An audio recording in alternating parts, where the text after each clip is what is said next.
engage. Every moment written on history's page. Champions born from sweat and tears. Together we'll face our deepest fears. Raise your banners, let them fly. For glory and honor, we reach for the sky. With every clash and every fight, we'll stand together, united in might. So here's to victory and dreams come true. In this dawn, it's just me and you. Let's make our mark, let's light up the night. Together as one, let's win this fight.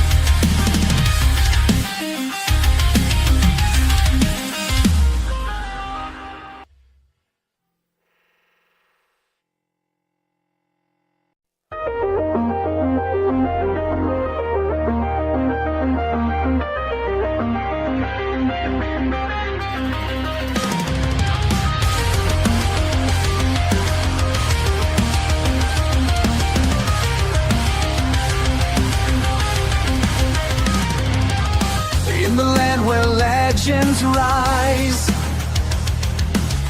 battles fought beneath the skies. Heroes gather side by side. In the dawn of unity, we take pride. Raise your banners, let them fly. For glory and honor, we reach for the sky.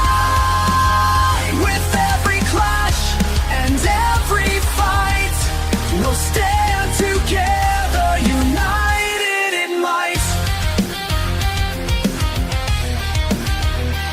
From the jungles to the lanes we roam, fighting fiercely to claim our home. With strategy sharp and teamwork tight, we'll conquer all in this epic night. Raise your banners, let them fly. For glory and honor, we reach for the sky. With every clash and every fight, we'll stand together, united in might.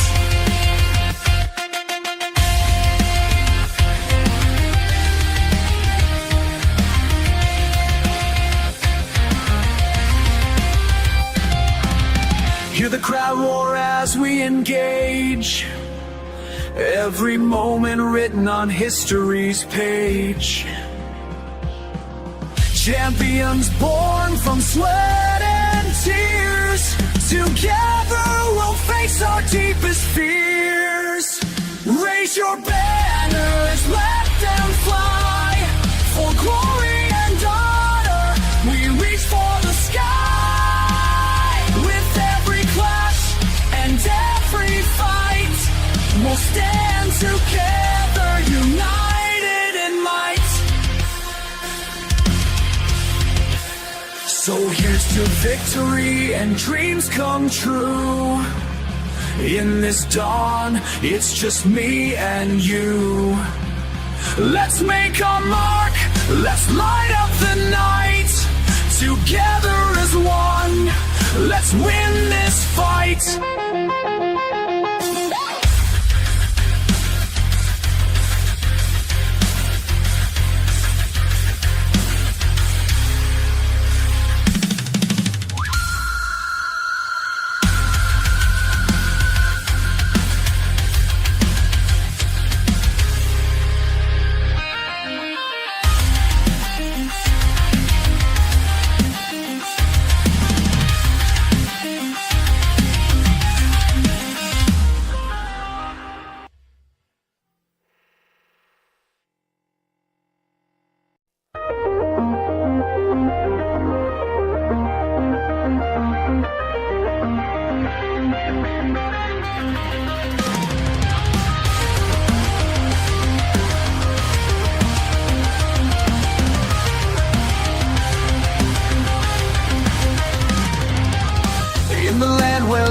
legends rise.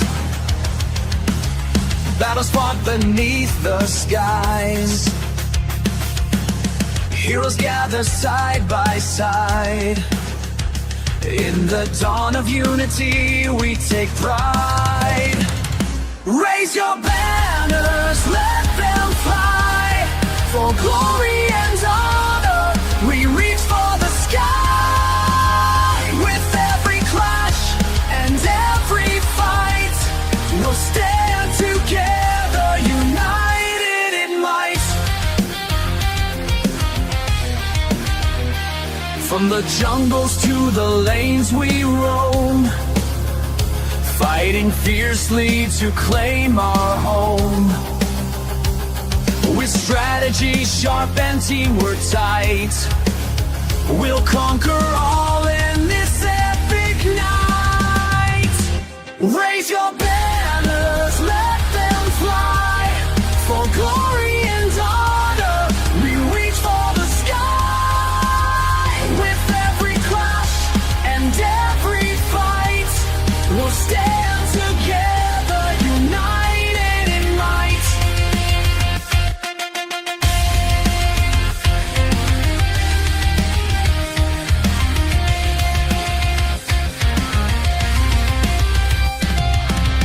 Hear the crowd roar as we engage. Every moment written on history's page. Champions born from sweat and tears. Together we'll face our deepest fears. Raise your banners, let them fly. For glory and honor we reach for the sky. With every clash and every fight we'll stand together, united in might. So here's to victory and dreams come true. In this dawn, it's just me and you. Let's make our mark, let's light up the night. Together as one, let's win this fight.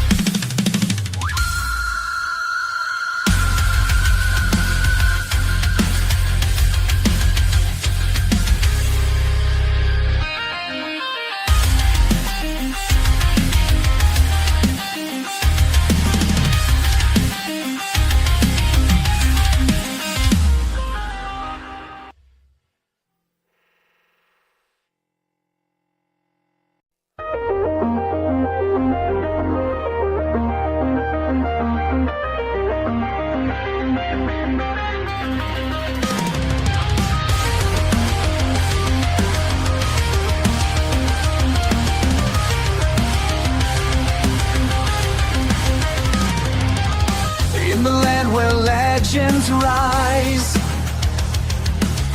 Battles fought beneath the skies.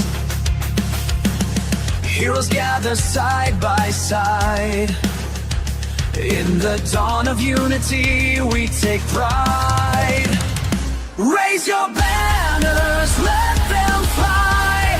For glory and honor we reach for the sky. With every clash and every fight we'll stand together, united in might. From the jungles to the lanes we roam, fighting fiercely to claim our home. With strategy sharp and teamwork tight, we'll conquer all in this epic night. Raise your banners, let them fly. For glory and honor we reach for the sky. With every clash and every fight we'll stand together, united in might.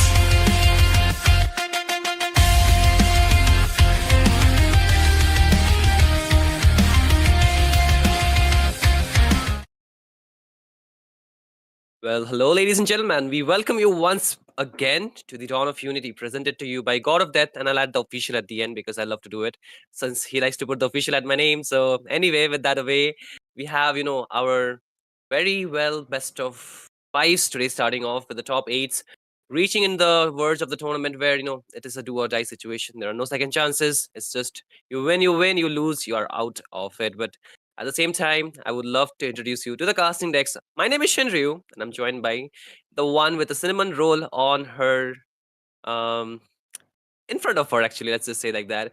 It's gonna be Miss Sarah for this game. It's between Nagari Esports or Nari Esports, and their opponents will be Team Yama Esports. So both the esports out here, and which one are you supporting? Don't be biased, or be biased. Hello, good evening. Definitely, my bias is going to be towards Yama. Of course, there's friends in there, and also because of the reason that my own team kind of lost against Nari Esports in the previous round due to some unforeseen circumstances. So, of Mm-hmm. course, I'll be looking out for that revenge tonight. Okay. But we would love to introduce you all to the our tournament official production partner, that is Nexus Events and IT Solution Private Limited, our official sponsor, Get Stocked and Rapido. And of course, we cannot forget our, payment partner, that's going to be Amazon Pay, with all those supports, with all those, loving and extremely helpful people and the organization. We are here with the power of them and making sure that this dawn of unity, the road to the land, is actually properly played and it's made sure it's completely effortless going on. But again, we'll go for the not the dawn, but the draft here really soon. And I think Yama Esports, they have the first pick out here, best of five series, right? And in a way, I feel best of five series, if it goes 5 games, it's very fun. We get to cast a lot and we get paid more. Yeah, I'm just kidding, but it's fun in the sense that the games becomes more intense with more time, right? And if you be honest, okay, are you looking for a more of a clean sweep or are you looking for a full best of five series here, Sarah?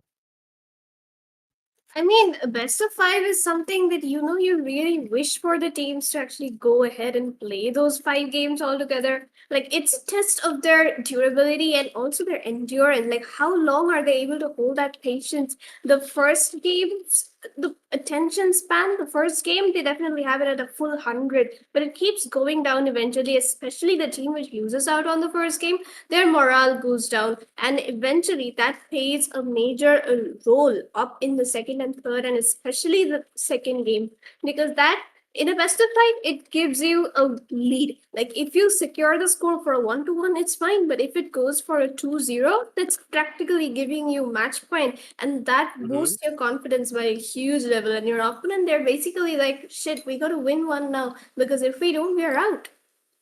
Absolutely. And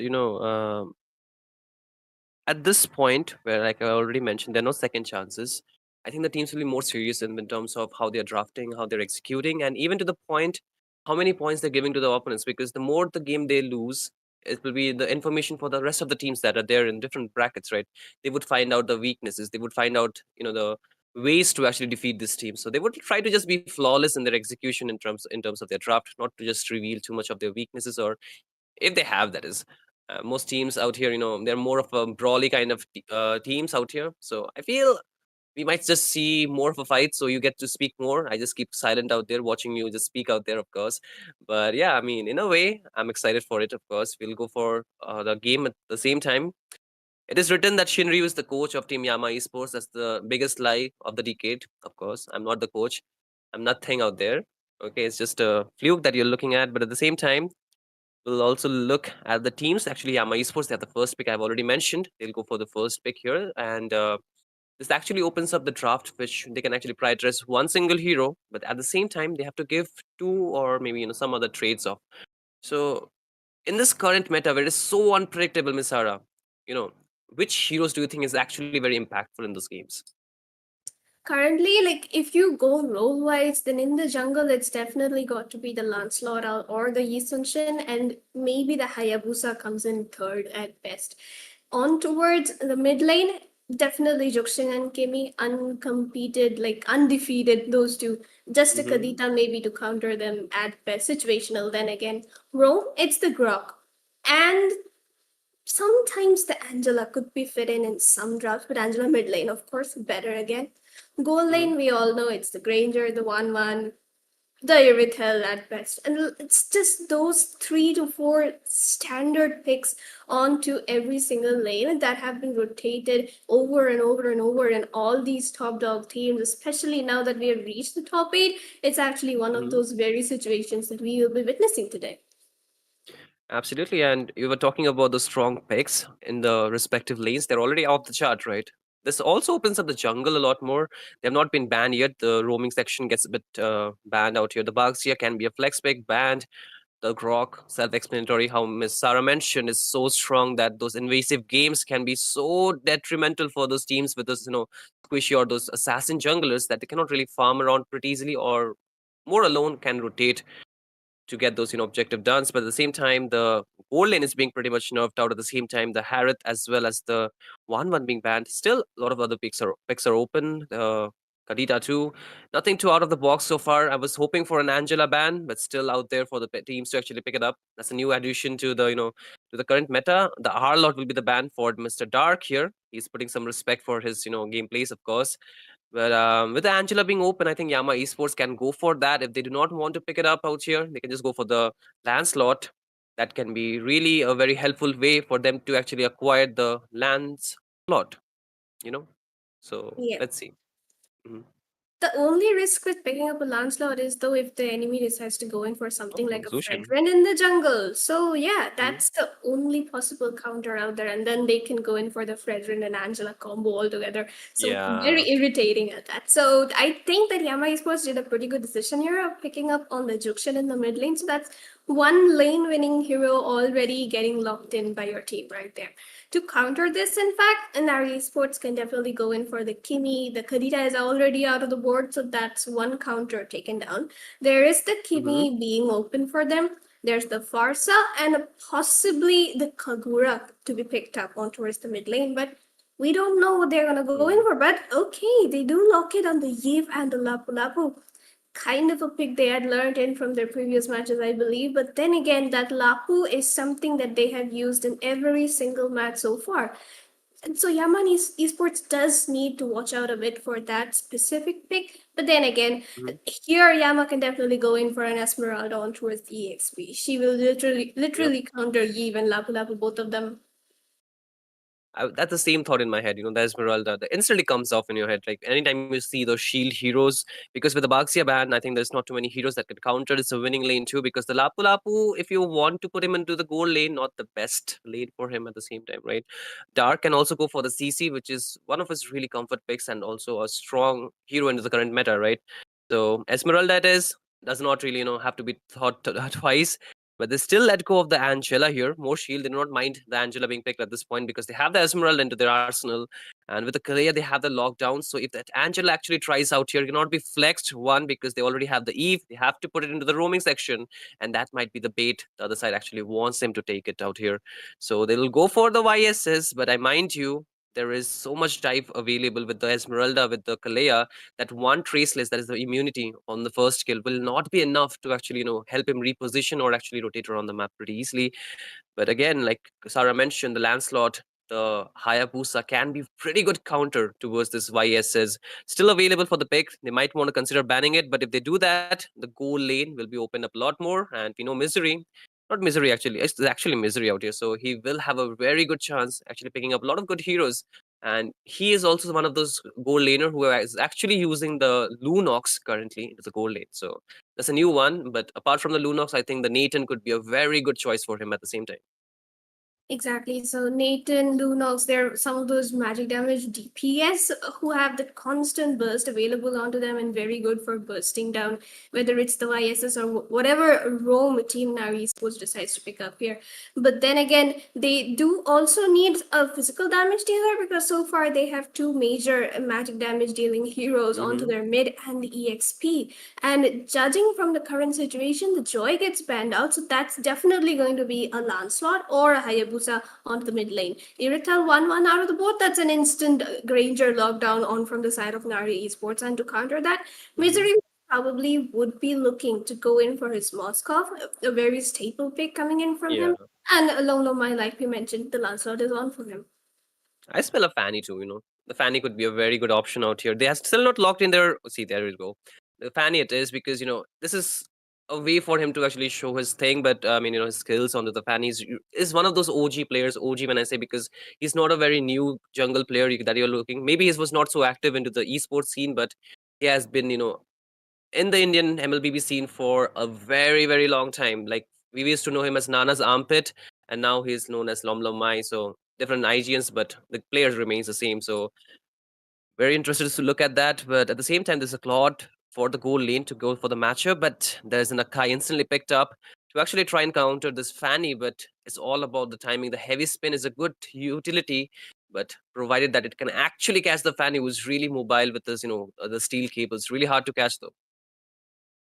Exactly so. But then again, there is practically no CC coming in from the side of Nari Esports. There's only the Akai. The Eve has a lockdown, but she cannot possibly lock down a Fanny into a real world manipulation. And even the EXP has only one stun, which is going to definitely be aiming the Claude or the Jokshin during the team fights. So who really is going to be able to stop the Fanny in this game is going to be a major question, because from the early game itself, Helia Jokshin, they are definitely going in for those invades, and Fanny, he can just back up once she has just her skill 1 and skill 2 unlocked after the purple buff. It's going to be a free territory for her out there. Absolutely. And one more thing that I want to add is the fact that the heavy spin can very easily be canted with the lantern player. The Lucian just have to lift him up and it gets cancelled. So that's more utility to the side of Team Yama Esports. In terms of draft, I feel Yama Esports, they do have the edge out here. Nari Esports, they might have to be pretty much in a mix how to actually counter this thing, this entire draft of the composition coming up from the side of Team Yama Esports. But once again, ladies and gentlemen, we would love to welcome you in the Dawn of Unity, presented to you by God of Death Official, an event production partner with NEXUS Event and IT Solution, for this first game in this best of 5 series between Yama Esports taking on against Team Nari Esports for the qualification to the next round. It's very important because this is a LAN tournament that they're getting a qualification for. But what just happened? In just under a minute, we see the first blood, that too into the EXP lane, something we did not actually precedented out here. Definitely, and I told you, like, the Esmeralda is just one of those heroes who can definitely counter that Lapu Lapu so well, especially in the early game where Lapu barely has his skits out. He is just going to be stacking up shield because of his passive right away, and Esmeralda can obviously take advantage of that. Yama definitely getting that early lead into their board will be helping Misery farm up. In fact, he needs that early safety all around him so that he can get his Demon Hunter sword up and right and quick. And Dark Hunter was the EXP, he's just gonna have a free time farming around and cutting the lanes for his minions, and that's going to be an early rotation on towards the mid lane itself.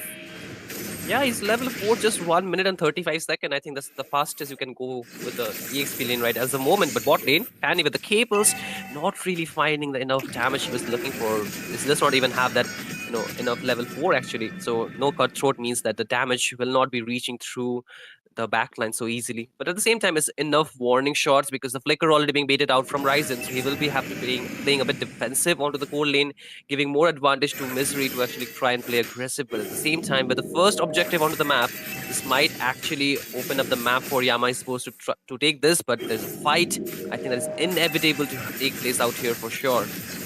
Exactly, so look at the Lapu Lapu already charging in with the Bravest Fighter and also missing out on his stun right there. That's kind of unfortunate. He's trying to mark down the Fanny though, but it's a Fanny. Okay, but the Akai gets the knock up onto Lom Lom Mai right there, and he will be taking it down right before the Turtle Horizon with an early rotation. Will find a kill on the Abyss TC as well. Then the player comes in, Misery goes in with the Blazing Duet, trying to mark down someone right there, and he will be finding it. A kind of an easy kill for him because the CC had already been used up. But then again, Team Nari Esports definitely managed to get those 2 kills on the board, which means that Yusenshin will be having an easier time in the jungle. Absolutely, they were trying to get that early game little bit advantage, which they actually are able to get onto their side, but still Yama Esports, they were able to just find those 2 trades, so the score actually equaled at the 3rd minute mark of the game, but the turtle is still not taken. Akai gets engaged on. And there comes the heavy spin, is trying to lock them down, push the Fanny as well as Dark far away. Lomai is going to be taken in very low and taken down by Zhao Quinn on the bravest fighter, right on point. Dark still zoning them far away, trying to salvage as much of the situation as possible. The Abyss isn't level 4 yet, doesn't have the Tsunami Slammer. There comes the falling Star Moon, and the Dark will find a kill onto the board. A 1-for-1 trade in that long team fight right there, Shinryu. Interestingly enough, every time the fight begins, Lomlomai is the first to get taken down. Then Yama Esports, they spawn back, but this time the turtle is still not taken. And by this time, if they had taken the first turtle, the second turtle would have spawned in about 5 minutes of the game. But purple buff here getting invaded by Fanny will be taken pretty easily with the help of the retribution. That means the information is already out, and this actually gives the advantage to Nari Esports to actually take this turtle. However, Yama Esports is also in the vicinity. They're trying to get the control around the turtle pit. Wouldn't really be possible out there because there's an easy retribution coming in from the east, and even the heavy spin has been taken away from Summer as he used it up as a defensive measure. But there comes the falling Star Moon once again onto Siegfried. But it isn't much damage yet for the Esmeralda to actually secure a kill. Misery, on the other hand, definitely sneaking down those turrets quite easily. But then again, Lomlomai right there, the way he fell down in this team fight was what actually caused the major issue for the side of Yama Esports. And even Abyss fell down in the same fight. And the turtle wasn't taken for a solid 4 minutes in the game, not even the first turtle of the game.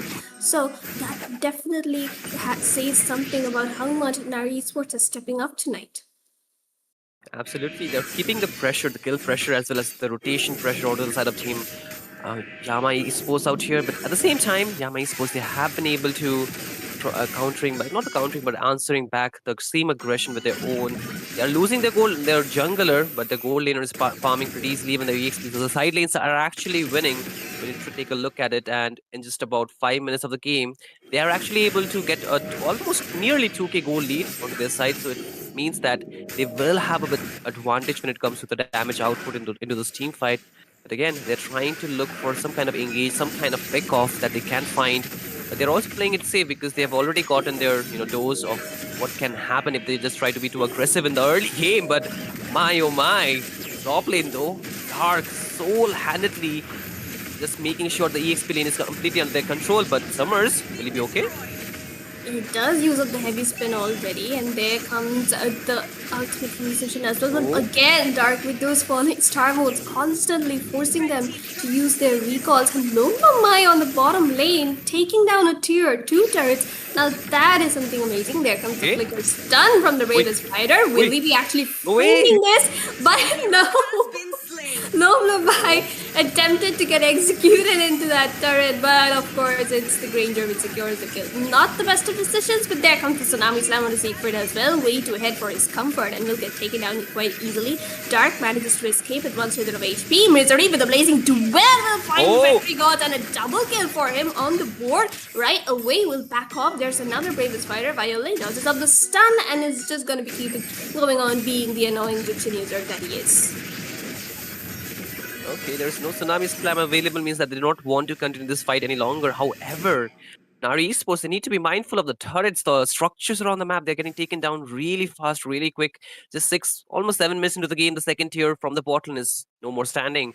And this turtle will be up there. I think this is the second turtle of the game, because the first one got so much overextended that it's kind of delayed the second turtle at the same time. So the third one might be probably the Lord directly. No more third turtle of the game. At the same time, they're trying to invade the jungles out here with the heavy spin out again. Oh, double heavy spin comes in right away, but the placing duet comes in on point, and there is his ultimate as well, dealing as much damage as possible. But no, my the one getting taken down, and a bit TC will find Jackpin on the back line though. Violet just soaking up those Red Sonatas so his teammates stay alive and Sky Person doesn't get triggered. But that is definitely a good 2-for-1 trade. Summer and Jackpin falling from the side of Team Esports, and here Yama Esports is losing their jungler who's on a 1-for-1. Kind of unfortunate, but then again, Misery and Dark are both trying to keep up the farm for their team instead. Yep, not the best game for this Fanny. Lomlomai is trying his best, but sometimes the best is not enough.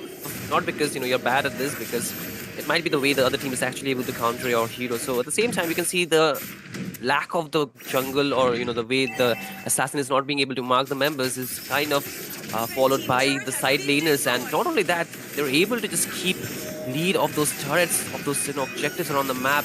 They're winning out. They have lost the first turtle, but the second turtle and all the towers in the map are in their control. They have not even lost the one turret. But okay, Dark wanted to go in, trying to give us a jump scare, but still just thinks twice, because the whole lead defense is still up. They're trying to take a fight under their turrets. Not the best decision, because the Lord will be up in just 20-30 seconds out here. So they might just want to try and capitalize on that, not really throw the lead that they have, because they might just want to try and end this game quickly with a 7k goal lead. They have the advantage pretty much. We'll take a good look at the items really soon to understand how far behind would Nari Esports are being taken there, because it's a problem. But Finally. oh my god, finally. Yeah, I was like, did that really happen, or am I just seeing things? But hey, finally he got his revenge out here. But at the same time, that actually opens up a lot more for this side of Yama Esports, of course. But okay, Lapu wants to go in. Misery is in a bit of a danger here, but he's sustaining. He's actually sustaining that. But okay, that's a little too much of silence coming in from the heavy spin for him. But then again, he nearly killed two of them in a 1v2, 1v3 situation. So that's something definitely useful. But then again, Team Yama Esports does need to be careful not to give pick-offs like these, especially when they have a 5k goal lead. 7k down to 6k, I think? Yeah, 6k. That is something not so good, because hey, we were in 5k goal lead as well, but we lost. Hey, don't give deja vu to yourself at this point, please. It's not the best thing to do, not the best course of action. But again, I think Yama Esports, they have pretty good control of this game. Yes, Nari Esports, they have their inhibitors intact. They can defend it pretty easily, because they have enough damage. But the thing is, their jungler is pretty behind. I just saw he's just trying to complete the second item, second build, really behind on a YSS, because at this mark he should be almost online. But again, there is the poke damage coming out from the line of Team Yama Esports. They're trying to open this inhibitor for sure from the top lane. The mid lane, the Lord is still there, but the Holy Defense is up as well. Exactly so. There comes the Holy Defense. It gets expended pretty easily. There's another strong wave coming in. Abyss is trying to go in and look for a possible engage. He does have the flicker, and he will definitely be going into one of those flickers now. But heavy spin locks in two of them. Blazing the Wed won't be enough to say misery this time. Global Manipulation does lock them down, and the double kill comes in from Summer. Ryzen here is kind of healthy, but doesn't really chase, because he realizes he needs to defend his inhibitors, which are being chunked down at a very fast rate by those enhanced minions. But then again, the exact same mistake, the exact same pattern. Will Nari Esports pull off a major comeback here and create one of the biggest upsets so far? Or is Yama Esports going to be able to actually end this game? I mean, yes, they lost two of their main carries. However, they have still having their turrets intact. But Dark is actually at this point kind of being so aggressive that he knows that there's no punishment available, so he can actually be this aggressive around the members of Team Nari Esports. However, they need to get the damage online really quick and really fast if they want to try and win this game. However, the lead that once was almost 6k is down to almost 3k now. So this actually means good news for the side of Nari Esports. They can actually get some farm around the map with the shutdown onto the two core members. But again, the score is 8-8, 12 minutes into the game. Next Lord will be up in about 40 seconds. He might want to just... it's just a bit of, poke damage from Dark. He'll be just doing that entire game. If you just, give him too much glazing, he'll be just, doing that entire game. It is not really care at this point, I think. He's just having fun with the Esmeralda. Yeah, typical dark behavior. But again, yeah, Ryzen, he has the Sky Piercer, he has 2 kills. I think got shut down after he got the Sky Piercer, so he might have just gotten his stacks down. But if he gets more kill, that means he will have more damage. But the problem is, most of the kills are on towards Summers. That's the Akai, and that's not the member you want to give the kills. And unfortunately, their jungler is really down. He's like 0, 1, and 6. That means that he does not have enough gold to get his items done. And another Lord, Nari Esports, they can go for a Hail Mary play, but that might be too much of a gamble that they're taking. They can try and defend. They have a pretty good wave clear. The thing is, the engage that can come out of Team Yama Esports might just put them at a position where they can actually jeopardize the team fight that they try to take. At the same time, the main problem is their inhibitor. It's not really standing from the mid lane. The top lane is almost about 50% HP. That 40% HP, the bot lane is just about 5 to 10%. So really not in a good position. And they still have to clear the waves before the final push with the Lord is done. So it's actually marching from the mid lane. And Red Tree Gods is not even level 15 after 13 minutes of the game. So this is a very slow farming YASs that we're looking at here, Clara.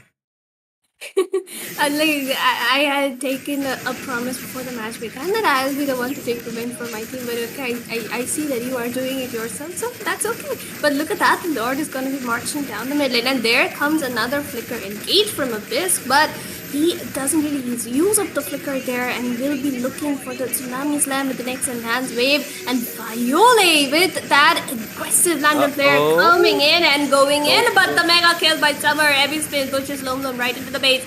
Misery trying to lock down the base turret, but will it be enough? Not quite. But there comes the flicker engage. It's going to be a tsunami slam getting used up by Abyss right. He doesn't have the ultimate quite ready. Misery gets a shot down, a double kill onto Summer as well as a top win, and he's going to be locking down the base as Esme zones them out. The turret is going to fall in, and Yama Esports take the first W. Yeah, it was a pretty slow game. There were some moments that were kind of intense, but not so much that it would actually get us on the edge of our seat. This is the first game. We can call it more of a warm up game for both the sides. It's a best of 5 series, so the first game can actually just be a warm up series. That's why what we are talking about. We'll go more intense as the time goes on, but the game that we saw was pretty much. In terms of the macro gameplay was really controlled by Yama Esports. They were, the side of Nari Esports, they were not really able to even take down one single turret. That speaks a lot because they had 2 marksmen and neither of them could get close to those objectives. They got the first turtle. That was the only victory that they had in terms of the neutral objective. Apart from that, Yama Esports, they had pretty much good control. But I love the fact that Lamai has got a chocolate on this fanny. So this will just make sure that he'll not pick it up again second time. Or will he? Is that's a question. और ये पता लगने के लिए आप जुड़े रहिए हमारे साथ. I'm just kidding. There's no Hindi casting, ladies and gentlemen, at this point. But yeah, this is just the first game. Not too much of an anticipation that we can actually make. Nari Sports, they got a bit of fire in them. I think it can reignite as we move to the second game, of course. But Yama Sports, despite everything, they have the first lead in this best of 5 series. They still have to win 2 more games for a clean sweep. However, if Nari Esports, they try and decide, no more dominance from Yama Esports, they might have to go for a full 5 series. Who knows? Let's hope Yama doesn't let that happen and they actually go in for the sweep that they are planning to do. But then again, full support to Nari Esports for that wonderful effort, and I think they would be able to do much better in the next 2 games if they really want to step up, because they definitely got the potential out there. Yep. I mean, you're trying your best to keep your composure, I know, but it's okay. Your evil side is coming out sometime inside, but it's slipping out. I'm just kidding. But I'm just kidding. I'm just kidding. I'm just playing around. But at the same time, I feel, like I mentioned, it's too early to anticipate if the team is actually losing or not, because coming to the top 8 is not an easy feat. These teams are actually, there for a reason. So we will be hopeful about, how they play around the second game, because it's a chance for all the teams, right? The game is pretty much simple this time. They will have the first pick from the side of Nari Esports. They have the advantage to pick up a really good hero. They can ban some, picks that can be a problem for them. Last game, they tried to counter the picks that were coming from the, at least in the banning session, they were trying to counter. The Fanny was not too much of a problem, I'll give you that, because they were able to neutralize the Fanny pretty easily. The problem was the Esmeralda. They did not actually anticipate that picking up the Lapu Lapu. And I just correct me if I'm wrong, if you feel, or just tell me if you feel the same way. It was too early to actually pick the Eve into the draft alongside the Lapu Lapu, because that actually opened up the Fanny, not the Fanny, the Esmeralda really early on. Exactly. Like you are literally giving 2 shield-based heroes to your opponent, and then you expect them not to pick an Esmeralda. Now, that's not something you're supposed to do. Mm-hmm. And in a way, I think the draft was not too bad. They had the counter for the Fanny. Like I mentioned, it was not the problem. The problem was the rest of the team, because the side lanes they were winning. Misery, he was not, having too much of a problem pushing those turrets, because once the aggression was passed on to those, team fights where, despite taking on the Fanny, despite taking down 1 or 2 members, Naris was they had to lose their teammates. That was the problem, right? Because the score was always, in terms of kill pressure, it was not really there. It was pretty much of an equal score from both the side. It was more about how long they overextended the team fight, where Yama Esports automatically they got the advantage into the team fight. And if they extend those things, like if they get kills, just walk out. Do not overextend those team fight. You do not need to take this fight for almost 60 seconds to 70 seconds or maybe 90 seconds of a gameplay, because that's a very bad lead. Because in the early game, the get death cooldowns are really low. The teams they can just get taken down and be back on the map, punish you down. So in a way, that's a bad thing. And maybe try and secure the objectives really early on, because the first turtle was so long, the turtle fight, that we almost saw 2 to 3 team fights out there breaking out. But at the same time, this time the Angela will be the first pick from the side of team Nari Esports. They have ban off the Harith, the Grok, as well as the Kadita. Same from the side of team Yama Esports. They're denying them the Zushin this time. They did not want them to go for that hero. The Bugs is off the table. And like you mentioned in the last game, this time it actually comes through the Fredrin as well as the Angela combo. But I still feel, the way they're playing, this might be a problem, because if the Angela actually tries to open up the map, it will be really problem. Because why I'm saying this is a problem. They are again revealing their draft early on. They are picking the mid lane, not really keeping that flexibility in their draft or the composition early on. So means that pretty honest draft can be countered really easily.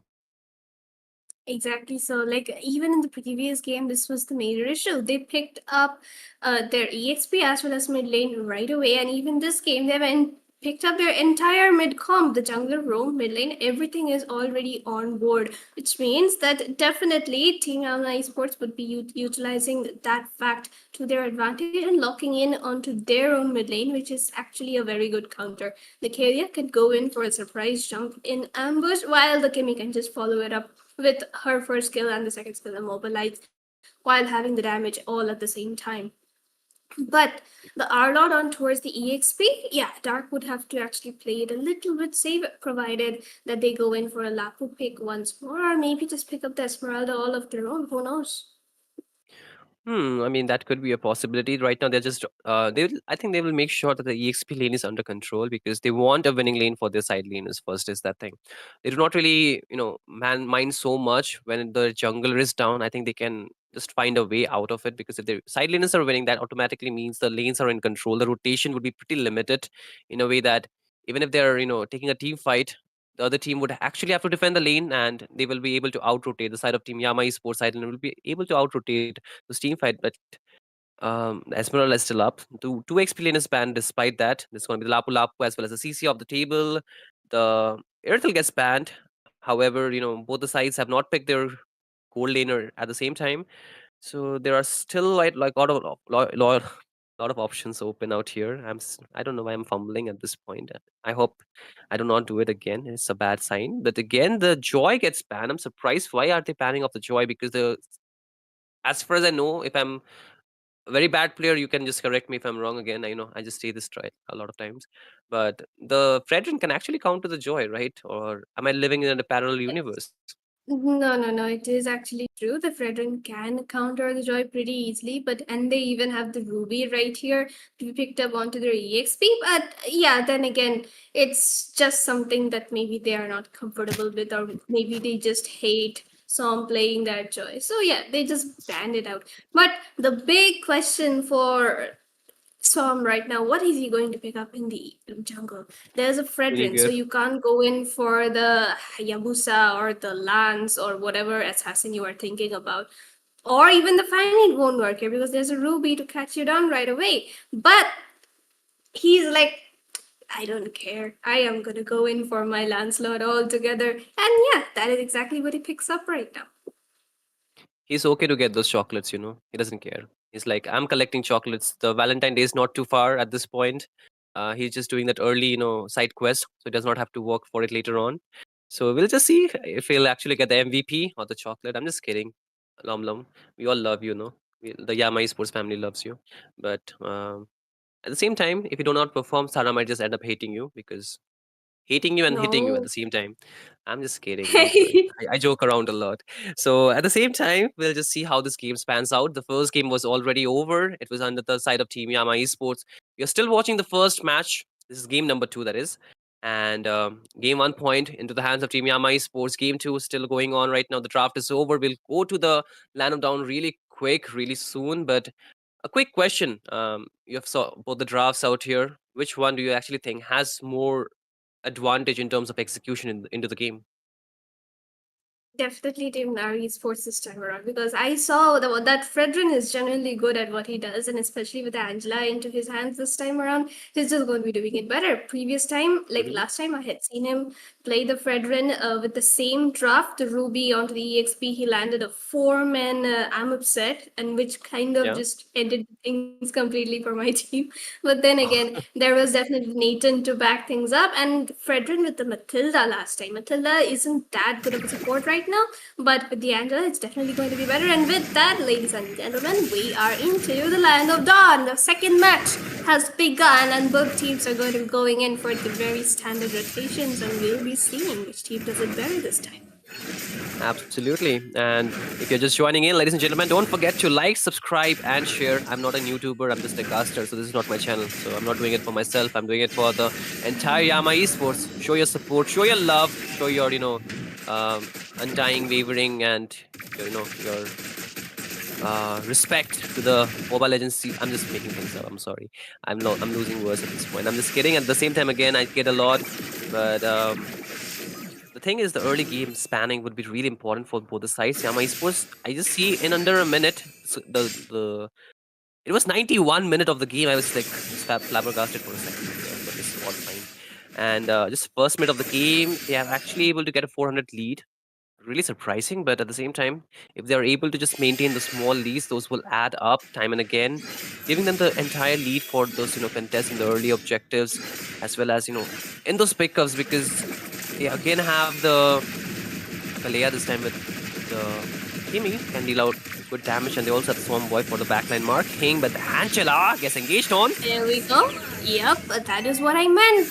This can definitely go in for that flicker engage and just, just pressuring that Angela, and the Kimi can follow it up. But onto the goal lane, we can see Misery is on his main hero, but he is still dying 1v1 to a Nathan. We are not gonna let him live without making him hear this situation every single day. That's gonna be a clip. But then again, Som does manage to take the kill back in for his team. But now Retrigod, he still doesn't have his level 4 though, and Som decides to go in and actually come back with a kill for himself.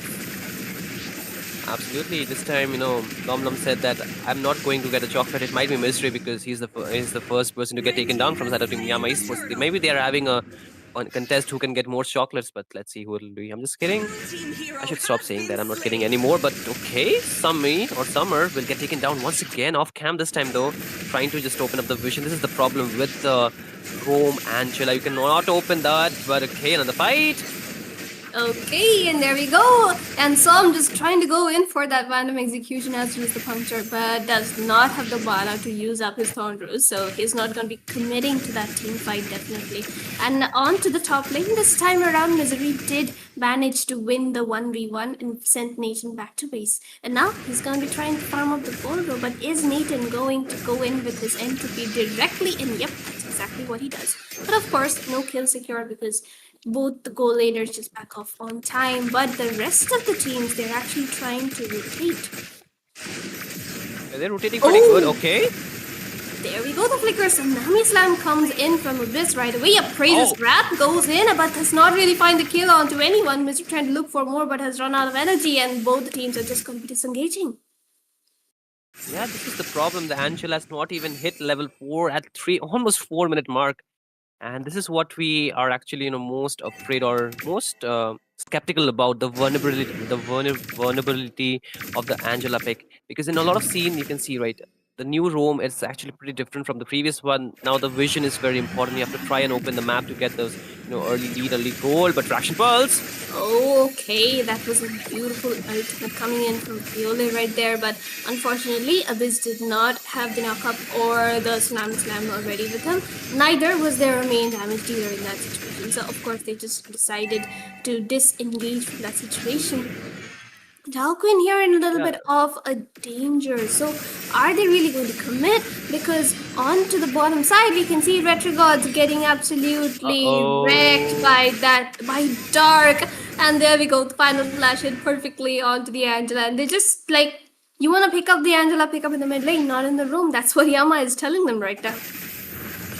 It just reminded me of a very generic Hindi line. Patak patak ke, patak patak ke marna. That is what happened to the Angela at this point. I'm so sorry. That is the only translation I can go for. But again, Tsunami Slam locks in. Definitely, and Retrigors will be falling over again also easily. And the entire team, Yama, they're literally all over the map. They're at the red buff, they're at the turtle, they're at the mid lane. They are everywhere, and they're simply not giving any space to the side of Nari Esports right now. And because of that, so in just 5 minutes, they will be able to take out the first tier in the mid lane. And not only that, scoreboard is changing a little bit, but it's still the same fact. It's just 1 for 10 into the side of Yama Esports. Really good early game lead, 6k as of now. Who is going to be even more if they are able to take the lead? If it just picks up the side tiers, making sure that it's back on. Good job, but the bot lane first tier might be small. No one defended. Probably our esports, they're trying to go for a cross map play, but there are people who defend it out. But at the same time, look at the position. He's on to something, and Summer, or this time it's not Summer actually, it's Secret. Secret. No, It's okay because. Yep, and look at that. And there's Lomamai onto the top lane, and definitely will be securing the kill easily onto Ryzen with the Phantom Execution. It does work so perfectly for him out there, and especially with Abyss and Violate just backing him up. It's a very good situation to be in as a Lancelot, honestly. Okay, but as we can see, the puncture's coming in once more, and a level 7 Brethren. We're okay to find the slash lands onto 2, and Violet would not be getting that ultimate, but the flicker knockup comes in from Abyss along with Tsunami Slam. Misery a little too ahead for his comfort this time around. We'll see if we're dealing with damage as much as he possibly can. But the side of Yama Esports have to settle for 2. They do lose one of their own. They do need to be a little careful of that situation. But now they'll just be safely securing the turtle for themselves. Okay, and while Shinryu's just fixing up a little bit of his mic issues, we will be waiting for him. And looking at the scoreboard right now, Yama Esports this time around with the 8k goal lead into the board for themselves.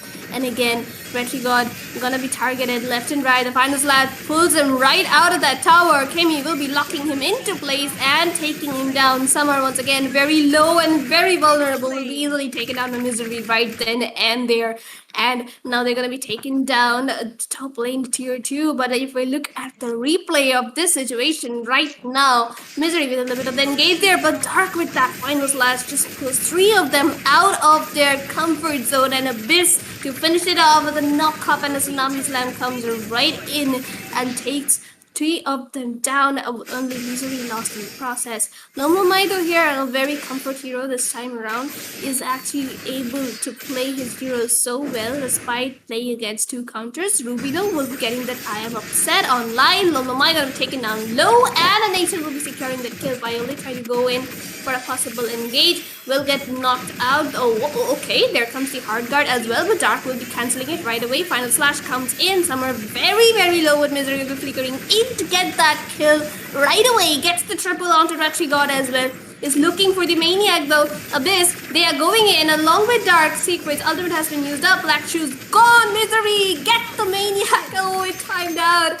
unfortunately. But Dark will fall prey in the attempt to take that down. Jafin does have the red buff onto him as well as some of the farm. And no energy for the Red Sonata on the Misery right there, as he is unable to secure that one last kill onto Nathan Tinder. Absolutely, and I hope I'm finally back. No more issues on my end. At the same time, this time you can see the lead has been magnified from the previous one. They're almost 10k ahead, and just 9 minutes into the game, we'll take one more look at the replay. I don't know what we're looking at. We're looking at the bottom one. Okay. Why am I so confused today again at the same time? But this time Abyss TC with the this engage that actually came on towards him. The Tsunami Slam really committed out, and Retrigod's not really finding too much of a way out from that, and Summers was just getting stuck out there. And while all that was going on, the Lord will be easily secured by the side of Yama Esports, and this is going from bad to worse for the side of Nari Esports because one, even though they have the lead, but okay, Abyss. Again, the Tsunami Slam comes in right on point, really trying to get the damn upset and a little bit of that escape mechanism right online. It was possible just because of the fact he had the hard guard onto him. And even the red buff was secured by Retro Gauge right there, but the damage coming in from Kimi as well as Misery right now is going to be a huge deal for Nari Esports to handle. Yes, and at the same time, the Lord is still marching down. Interestingly enough, I think the Ruby is not offended. He's upset at this point because I would be upset too if you're like that behind. But at the same time, the Lord is marching down. And Yama is supposed to trying to find a way in. Definitely, Lomlomai trying to go in for the final execution, but will get cancelled practically twice by the Ruby right there. But Misery to finish it up secures the double for his team.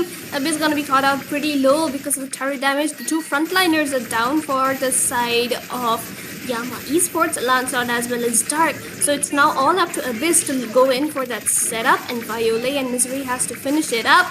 Oh, there we go, the entropy comes in, but the Nathan will get taken down by the Kimis and mobilized. A good initiation, but not the perfect execution. And now the minions are going to be charging in, but the entirety of Team Nari Esports is back, and Yama Esports should potentially will be backing off. Absolutely, that's the best course of action for them. However, they are walking out with the very hefty price or, very hefty reward that they were looking for, taking down all the inhibitors with just the first Lord push, and this will open up so much possibilities for them whatsoever. This is minions pushing down the side lanes and even the mid lane at the same time. So the wave pressure is going to be on the side of Nari Esports. They have to defend every time, and if they don't, there will be a problem of the back door that can just take place anytime the side of Yama Esports deem it necessary. At the same time, they're not really trying to just wait for the next Lord. They're looking for another fight here. Oh, Abyss with the flicker, engage, and Violate with the follow-up, and there comes the final slash on the two of them. 4 members already down. Secret doesn't have the magic black juice anymore, and she will get taken down as well. Easy wipeout for the side of Yama Esports right there, and they will finally be securing the base on to match number 2. Yes, sir. And game number 2, pretty much secured by the side of Yama Esports. Not the easiest game. I mean, it was. I'm trying to just be a parody at this point. I'm just trying to be in a character, ladies and gentlemen. Just follow through. I'm not trying to be confused. It's just a character that I'm playing in. But this time, we already talked about it. What was the problem, right? The map not being opened up by the Angela properly, because it's not that she cannot do it. Thing is, there's a pick off that is available, and there are assassins there. Are lot who can really easily burst down the Angela pretty easily, and at the same time, you can see even Retri Gods could not really get too much of items locked onto him, really trailing behind in terms of goal, and could not really contest.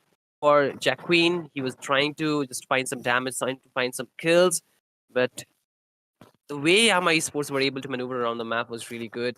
They were just able to throw the bodies anytime it's necessary, just try and peel for each other, and even the damage was completely enough for them to just punish even the tankier members. And in a way, they executed out really well. So I think once again, there were not too many turrets that were taken down from the side of Yama Esports. They are really good in terms of this macro gameplay that we are looking at. But at the same time, the kill pressure this time was more over to the side of Yama Esports, and Nari Esports, they were kind of pressured into a position that they had to play passive, not really trying to, go and make those plays happen in an overall way, losing a lot of resources around the map and even losing the momentum of the game. Exactly so. And honestly, like even though we expected the Fredrin to kind of do better, especially since he had the Angela hard guard this time around him, but the Angela herself got so pressured that the Fredrin couldn't, like he genuinely couldn't get his level 4 in the first plate. He got invaded right away by Abyss and Violate near that small creep near the red buff and lost his level 4, which gave Yama Esports a little bit of a lead, and then they took down the first turtle, and it kind of just went on for a downfall from there. And that's just how Yama Esports secured the second game. And while they set it all up for the third game this time around, I told you Yama Esports has to end it fast. They do need to play another tournament as well, if I'm not wrong.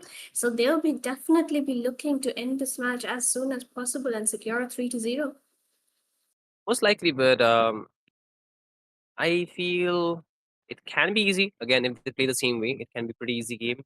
But what are we looking for? We cannot just say that Nari Esports, they're noob, they're out of the tournament like that. But at the moment how they are playing, it seems very difficult for them to actually get back of this place. I'm not trying to just disrespect them, any of the players. They're trying their best at this point. It's just their opponents are overwhelming them. They're just better at the macro game. Team fight wise, I think they are able to just answer back some of this aggression. However, in terms of the macro gameplay, when you took out this decision making in the gameplay, the turret push, this objective control, it's very much into the side of Team Yama Esports. More so ever because of the experience that they have. Nari Sports, they're fairly a new team, right? They're more of an underdog that are there in the top 8 in the Dawn of Unity. We are hopeful that they can actually bring some miracle happen for them, because if they want to continue their run, it's very required for them, or just try and change the strategy, maybe not put too much fate onto those, too much, pressure onto their roamer to just try and open up the map. Last game, someone was doing really good. Maybe just give him some kind of those initiation tank instead of the support heroes, because the support heroes definitely did not work for them. And also, one more thing that they can do is actually just fix their draft, because they're really revealing a lot about their draft early on, and that's giving the advantage to the side of Team Yama Esports. And like my good friend Crucifix always says, the draft is 40% of the game, and if you're losing the 40% of the game with the remaining 60%, very difficult to try and counter those mistakes that have already been happening or already have taken place. But we'll take a look at the draft once again. This time, Yama Esports will have the first pick again here, Sarah. So, what are they trying to prioritize? The Kalea is off the table. Lucian will be still up. And the rest of the two bands are still the same. Nothing too much changing out here. The Grok as well as the Baxia and even the Van. So, maybe the Zushin, just go for it, or an Assassin. I do think it is going to be the Jukshin once again. Like they'll just be trying to repeat what they did in the first game, and that was the Jukshin first pick. Unless, of course, Team Nari Esports decides to ban it out this time around. But judging from the current bans that we can see, Team Yama Esports do have the 1-1 and the Baxia banned out, but this time Nari Esports themselves banned out on the Grok. So what exactly will Yama Esports be banning out on the third pick? Yep, it is going to be the CC, which means that they might even prioritize a Lapu Lapu for themselves, or Dark might just flex pick his Durod onto the EXP or just go in for the R-Lord like he did in the previous one. The Lucian gets banned though, so the Lapu Lapu could be a very good pick, but at the same time, there's Peralta. They can just get it out. Yes, but that they kind of lack the CC. Yes, the Esmeralda is a winning lane, but this time they had this open a lot on the table actually that they can actually. For at the same time, I feel what other heroes. The Angela is open, Vita is open, the Arlord is open. The Arlord actually gets picked here. So yeah, I feel there's a lot of options if they just follow. So answer back to the Ruby as well as high loss. But the picks. Exactly. And honestly, like you were mentioning about, just showing off a lot of their draft, the issue is this time around, again, they decide to lock in on the Ruby and the Hylos early on. So we will easily be able to see a Kimi getting locked in by Viole, a possibly Misery just trying to go in for a Granger onto the gold lane, or maybe the Lancelot gets locked in by the side of, Saw. So, of course, here, Team Harry Esports needs to think about what they might be picking next, because I have seen them play Ruby onto the goal lane as well. So they might just be able to lock in something onto their EXP. But okay, Yama Esports this time around locking in for something a little different. A UBE strat. The Frederick comes in onto the jungle, while Harriet will be coming in for them onto the goal lane. So we aren't going to be able to see a Kimi this time around, because pretty sure the Nari Esports will be banning it out quite soon. Absolutely. And I also feel one more thing is the fact that I was anticipating the Harith, right? But what Nari Esports can do from here on is just pick up the YSS, put the Ruby into the gold lane, and just go for a winning matchup for the EXP lane at the same time. Just pick up a Mensitar. I know it's stupid, it sounds outrageous, but it really works, right? The Minsitar can be a very natural counter, and even against the Harith, it works well if they want to just go for that. But no, they just go for the dashes with their own dashes. They could have actually just picked up the Phobias, which could have been another good hero, but I feel that might have just revealed their draft a lot more. They could have just panned out the Isan Shin, but still a lot of probabilities. I feel the draft could be a little bit different from that of Nari Esports. At the same time, what I'm looking at is not too bad. I feel they still have a potential to pull up this draft. The only problem is the lane matchups will not be the best that we're looking at here. Exactly so. And that this time around, Lancelot is getting picked up by Nari Esports themselves. So, what are they really thinking here is the question. Like, we can see Fredrin trying to, counter the Lancelot, but then again, we saw Storm play the Lancelot so well against the Frederick himself. So, what exactly is Yamaha Sports planning here? What is their game plan? They do ban out on the Nathan, so that's one goal lane advantage. Possibly the Granger gets banned out next. And on the side of Nari Esports, though, they might probably just ban out on the Kimmy one more time because they saw what Violet's Kimmy can do in the second match itself. So, what exactly will Nari Esports be banning out here is again another question that we have. One is the game plan of Yamaha Esports, and two, Nari Esports' next ban and pick. I think they can just ban the Moskov too at the same time because the Moskov could be a good counter to the Harith in the lane. What else they can ban is the fact they can just try and take off maybe some of the mid laners because the Farsa could be for the Farsa wouldn't be too much of a problem. The Kadita could be a problem if they look for the burst damage, but at the same time, it's not enough to burst down the Harith. The Lunox could be the next best option to go and pair up against the Harith for the goal lane if they're putting the Ruby into the EXP, but the Granger will be the ban. The Irithel is still open, I mind you that. The Irithel could be a very good hero for Nari Esports out here to pick it up.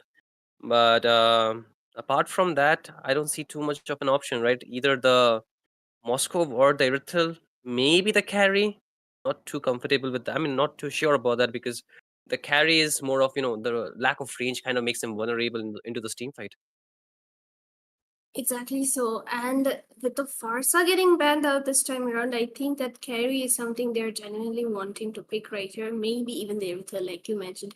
Especially, they have the high loss with them, so they could definitely go in for an all-out engage. But a Vexana getting picked up in the mid lane against an Arlott and a Frederick. Now, that is something kind of interesting, I would say, because she doesn't have that much of skill potential except during a major team fight where she can just combo with the Ruby, the Abibset, and the Eternal Guard just coming in right on point.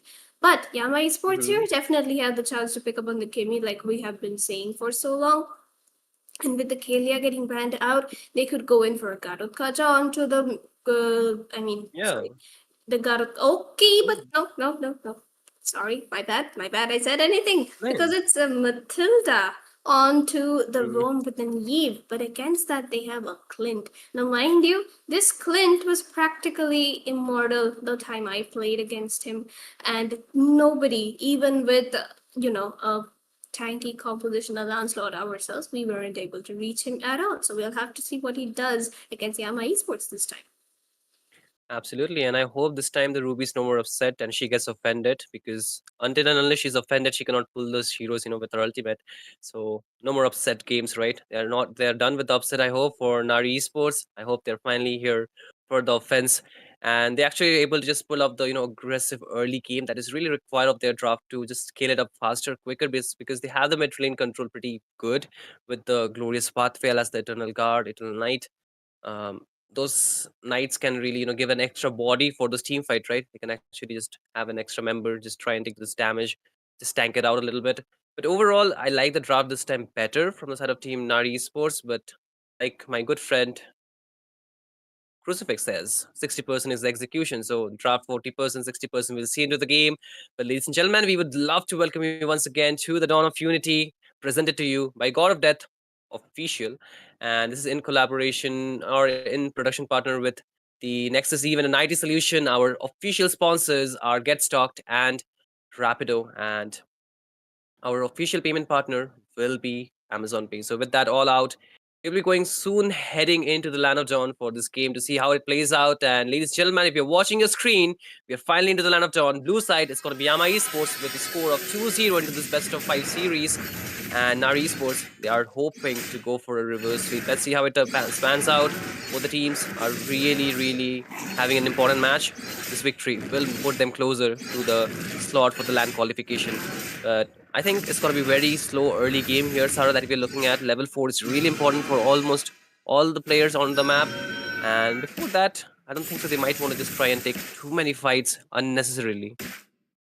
Exactly so. And ironically enough, it was the Fredrin and the Matilda draft which we lost to, and somehow uh, the boys are actually replicating just that themselves this match around. So I'm quite curious to see what they do on towards the late game phase, especially against that Clint, which will actually be a kind of an irritation for Misery, especially in the laning phase.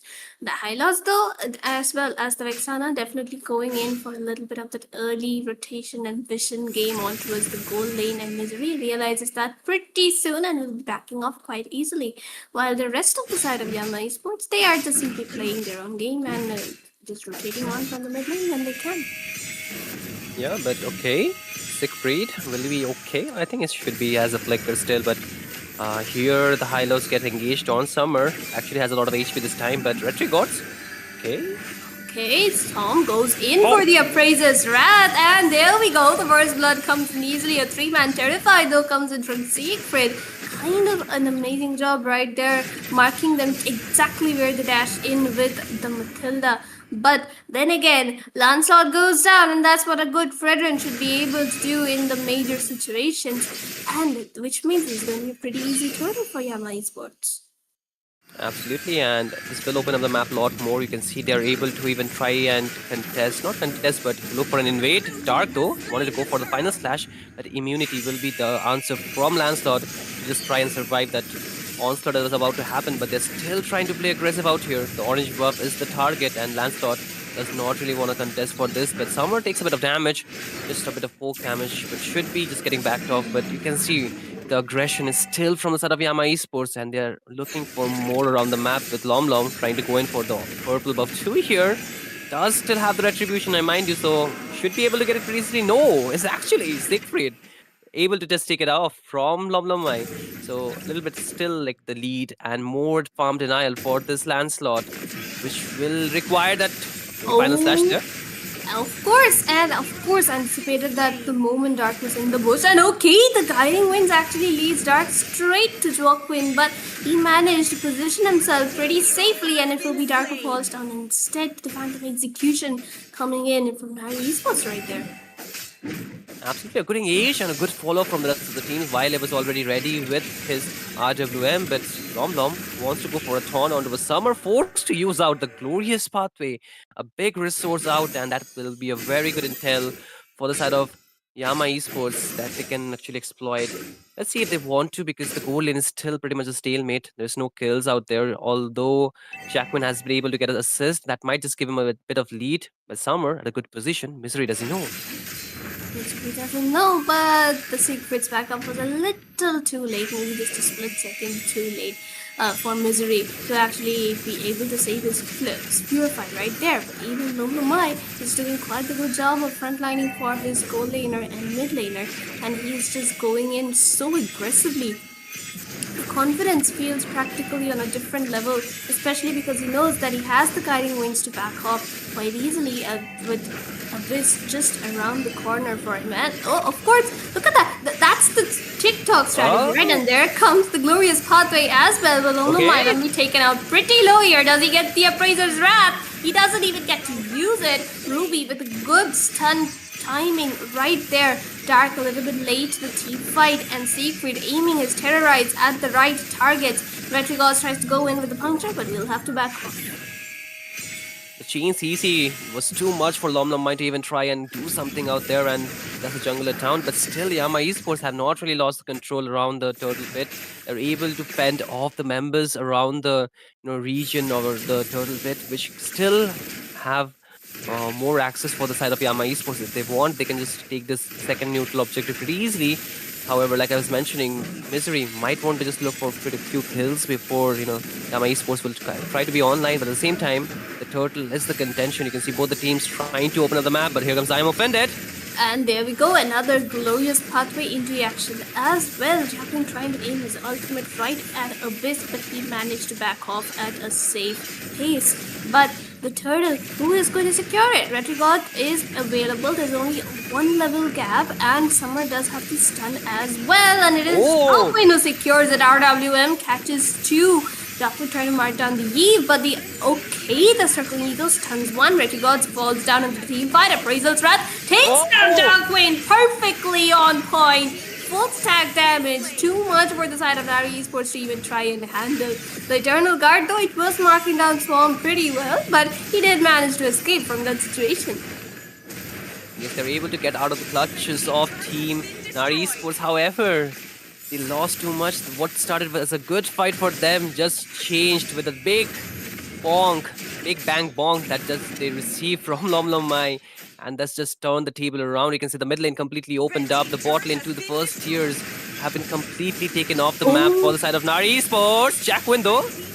Of course, and that was a beautiful flicker final slash coming in by Dark right there. He just saw the Clint, he saw the opportunity, and he took it right away, slashing him to death. Yeah, something like that. Slashing his hope for for living. At the same point, you can see the lead at this moment is still favored inside of Yama Esports, more so because they are able to keep the macro control. Every game is still the same story, right? The turrets are the most important aspects in the map. The final slash once again was so beautiful to watch. Even though the flicker was used out from Jackpin, it was not enough for him to survive that. At the same time, this time the top lane inhibitor is actually low. It might actually fall. That might be the first turret if they are able to take it down. No, they cannot. In 3 games that Nari Esports can get onto their side. If game 2 there was some turrets taken down, I need to check my facts, but at least in my eyes this might be the first one. So let's see what happens. But the second turtle will be up, but again see the top lane. There's a bit of skirmish happening. So far no decisive battle, but okay, you can see Abyss kind of locked down. Rory's pathway out there, but still okay. The turtle is up. I feel Yama Esports, if they want to just extend their lead, they'll just take it down pretty quickly. Exactly so. And honestly, it's going to be a pretty easy going from here. And yeah, there we go. The VC comms telling them that don't pick turtle, will get the Lord at 8 is exactly what happened. And there we go. The engage, the Circling Eagle as well as the RWM right onto Summer's face will be enough to take them down. Lancelot here trying to dodge the Appraisal's Wrath. It did deal a lot of damage. Dark being the only one. He actually clutches it out. Gets the kill onto Clint as well as survives everything coming in from Retrigod as well as Siegfried. And now they are going to be caught out very low. Violate, the aggressive man he is. You're not a Kimmy this time. You're not. He tried to pull up a Sans move, but it wasn't enough for him to actually take down the Lancelot. But in fact, Lomnomai did try to back him up too, but just a little too far away to do anything. But there we go, another taunt, another Appraisal's Wrath, but this time there's going to be no damage because he was already pretty low, and they are extending a little too much once again, and Dark gets taken down as well. 3 for the cost of 1. Violate the man you are, but not that manly this time around. This is what happens when you overstay your welcome. You get punished because even though the lead is still on the side of Yama Esports, they need to respect the damage that the side of Nari Esports can dish out. And not only that, they have a very good chain CC that can stop anyone from moving around in the map. The Lord is still a target. You might just see another clash taking place here, but the zoning is too good. And Nari Esports, pretty easy lot for them, but obviously he's low. Exactly, so when the RWM comes in right on point, Eternal Guard to just zone away the Matilda, but Violet will find Ruby into that situation. Misery also going to be caught out very low. There comes the last voices and the passive. Jacqueline going to be caught out by Violet, who secures the double kill. Lomlomai just chasing him to death right there onto the top lane. Team Yama Esports do secure 2 kills, but the Lord, who in fact got the Lord? It was Team Nari Esports actually. Yeah, they were able to get it pretty exactly. easily. So I think they will have the Lord advantage this time. However, the team fight really started off good, but overstaying the welcome every time will be punished. It's same for both the teams. The damage is still enough for both the side. And Yama Esports, they're trying to just clear out the Lord in the second tier in the top lane. So they do not want any kind of damage to be happening. But at the bot lane, there's a 1v1 going on. The mid laner versus the jungler. Let's see, Kyrie or Sans, who it is. Neither of them, but on the top lane, Sanji will get taken down. I'm just kidding, it's not Sanji, that's Siegfried. Getting taken down this time, so still okay for them, but at the same time, they need to be mindful of how many trades of they're doing, because the more members they lose, the more easier it will be for the side of Yama Esports to just open up the map more. You can see the look at the items, and Yama Esports, they have a very good lead. They are able to just get 2 items on most of their members, 3-on-2. Misery has the Holy Crystal, even magnifying his damage. For the rest of the team from the side of Team Nari Esports, they're a little bit behind, but should be getting enough farm soon enough if they find some more kills. But Dark, an amazing position. Jackman is the target, but does not really engage on. Glory spot out. Yep, and there comes the arm offended as well. Dark does manage to flicker Oh! out. Final slash onto 5 people. Does Dark survive? He actually survives this. And No onto way. that lane, there comes the RWA marking down Ryzen as well as Summer. They get taken down right away.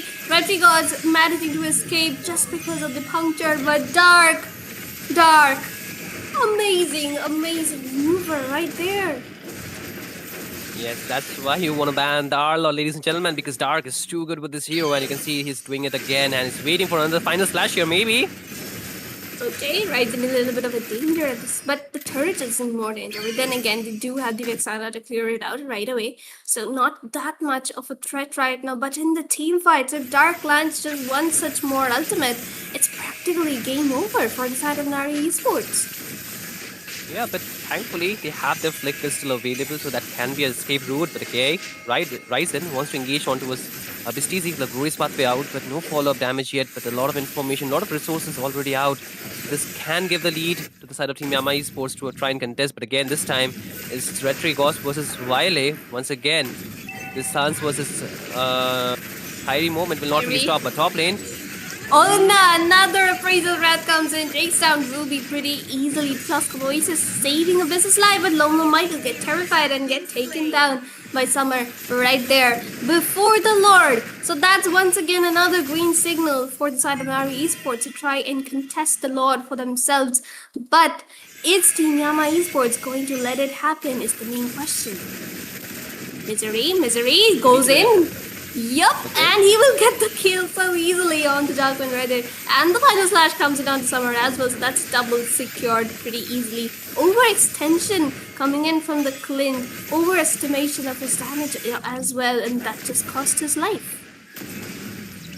absolutely, and I do understand the urgency for Yama Esports to try and end this game, but they are kind of overextending a lot of points. However, they're able to answer back with the damage Misery has with the Holy Crystal already locked onto him, and I feel he might just get his hand on towards the Divine Glyph really soon, because that kind of damage is so high that, it's not really possible without proper items. But onto the bot side, or onto the bottom screen, you can see the replay. What started as a good fight from Misery, going with the Zaman Force completely burning out the HP bar of this Clint. With the final slash from Dark, made sure the double kill was secured. And even the Lord, pretty much secured by the side of Yama Esports. They will have the advantage with the Lord push. Goal lead is almost of 7k at this point. And we are just 30, not 30, it's no more just. We are almost 14 minutes into the game. Soon heading into the late game that we are, waiting for. And even now, you can see the kill pressure is still in the side of Yama Esports. And they are trying to find a good sync with the waves that they are trying to accumulate from each and every lane that they possibly can. But the inhibitors, I think they still have their holy defense, some of them. So it could not be very easy. But at this mark, I think the holy defense actually goes off. So should be pretty easy open up for the map with the Lord onto the bot lane. There are more minions marching down top lane. A bit of skirmish, but will they take a full-fledged fight? It's still a question, because you can see the Lord is still not even there into the inhibitor. Exactly so, and it has to be Abyss trying to go in, and Abyss actually does. He goes in for the Circling Eagle, just one person and knocked up. But that's one inhibitor taken down quite easily. They're looking for the second. Retrigod's trying his best to try and stop the minions from coming in, but Summer will get taken down kind of easily. Zaman Force is online, as well as the RWM to zone out Jolquin, as well as Siegfried. Jolquin manages to dodge barely by 1 HP. The last shot of that RWM, and now Yama will be okay with the Ruby, with the 3-man offended once more, but not enough this time. They've got the Matilda for themselves to heal them up, and Yama Esports will secure the base so very easily. Yes, the aggression every time is not being able to answer back by the side of team Nari Esports, and this time it will be a clean sweep, pretty much. Pretty easy games for Yama Esports. 3-0 is the score. They are moving to the semifinals. That is going to be very soon happening. We'll see the next teams that will be going there, but at this point, Yama Esports, they were having a very good and easy victory. You can see the scoreboard one final time, 7-19 is the score. Yama Esports with a 19 score, 15 minutes game. Misery with the MVP, making sure he's doing enough damage to kill anyone that is onto his path, and he was completely untouched, completely unshaken. And the question you were saying, right, the Clint was not really easily marked from the side of Nari Sport. This time it was Misery who was not even touched properly. And anytime he was touched, he was able to walk out. But I would give a very big shout out to Dark actually for this amazing final slash gameplay. He was so beautiful to watch. He was able to outplay those moments. And at the same time, Teasy with his engages, also very good. But big shout out to, Nari Sports at the same time for making this far, for making it, this strong. And they're here for a reason. They are left their mark in the history of Dawn of Unity Season 1. And we would love to see them in the future tournaments of the same sort. At the same time, this will be the end of their journey. However, it's still an early goodbye. There are more tournaments that are happening. And I hope they register there because we would love to cast their games. So with that hope, we will be moving to an end of this series. But at the same time, there's one more series that is still going to happen. And we will be soon watching that with a new set of casters, with new set of teams. We'll be coming back to you, but at this point, this will be the end of our turn for me and Sarah. But before we end, Sarah, any final words or any final, messages for the teams out there? Good effort to Nari Esports for making it so far. Top 8 out of 256 teams. I think that's a pretty big deal. But then again, congratulations to Team Yama Esports for making it to the top 4. They'll be facing off IGN or Anarchy up next. This is going to be a very tough battle for them if they want to secure a spot into that LAN. So definitely all the best wishes to the remaining teams as well. Giving you a very best shot. Thank you. And with that, we will going for an end. And don't forget, ladies and gentlemen, you're watching the Dawn of Unity presented to you by God of Death in production partner with Nexus Event and IT Solution Private Limited, our official sponsor, our Get Stocked and Rapido, with our payment partner is going to be Amazon Pay. So with all those people actually supporting us, we'll be going for a short break and meeting you on to the other side. Stay tuned and we will be back.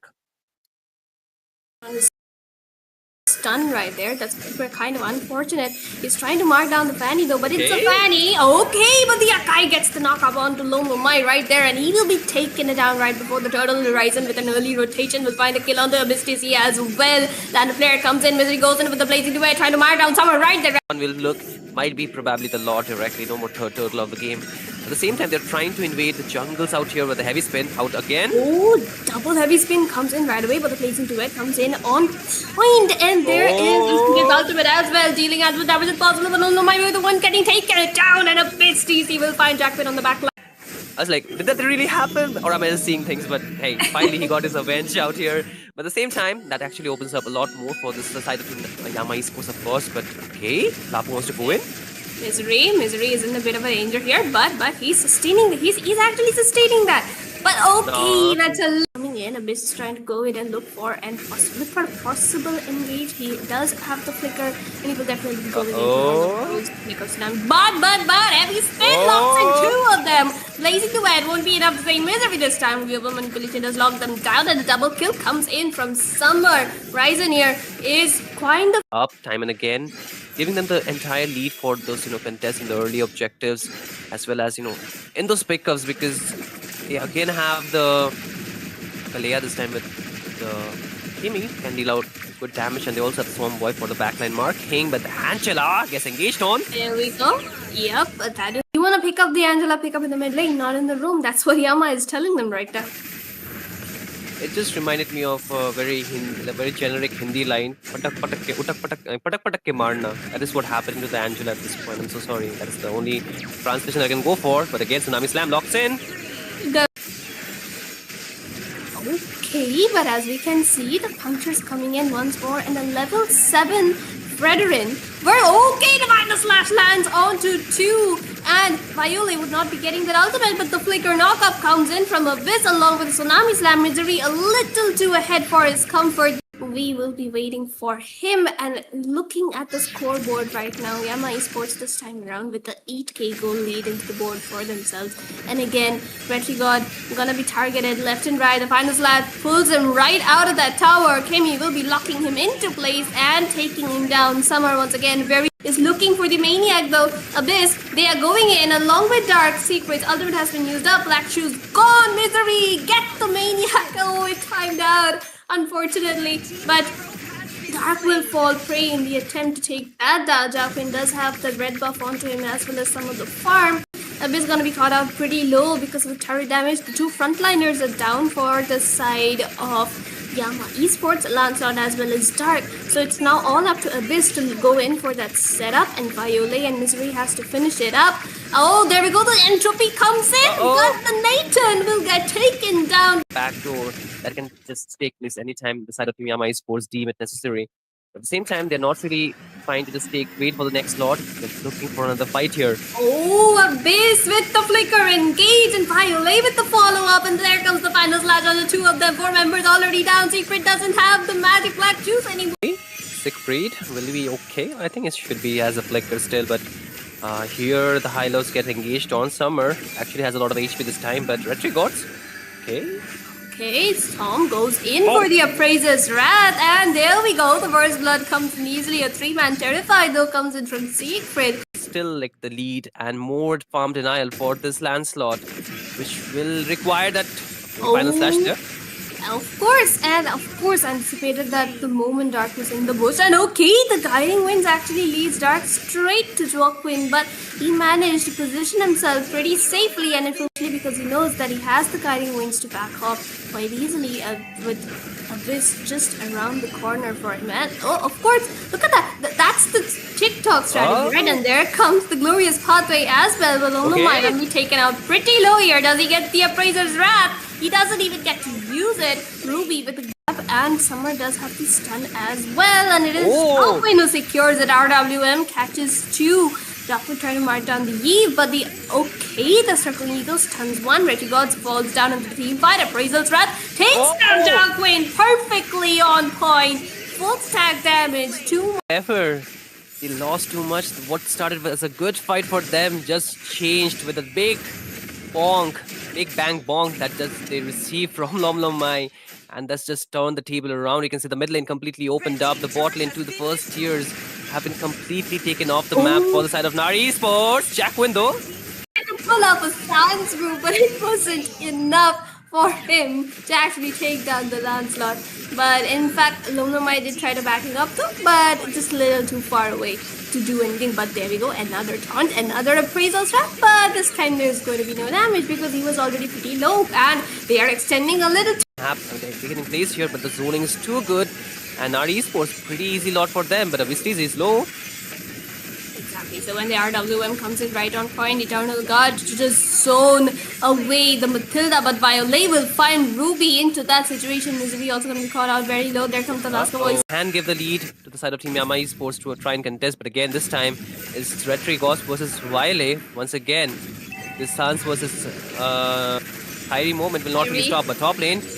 Oh no, another appraisal wrath comes in, takes down Ruby pretty easily, plus Voices saving Abyss's life, but Loma Michael getting signal for the side of Nari Esports to try and contest the Lord for themselves.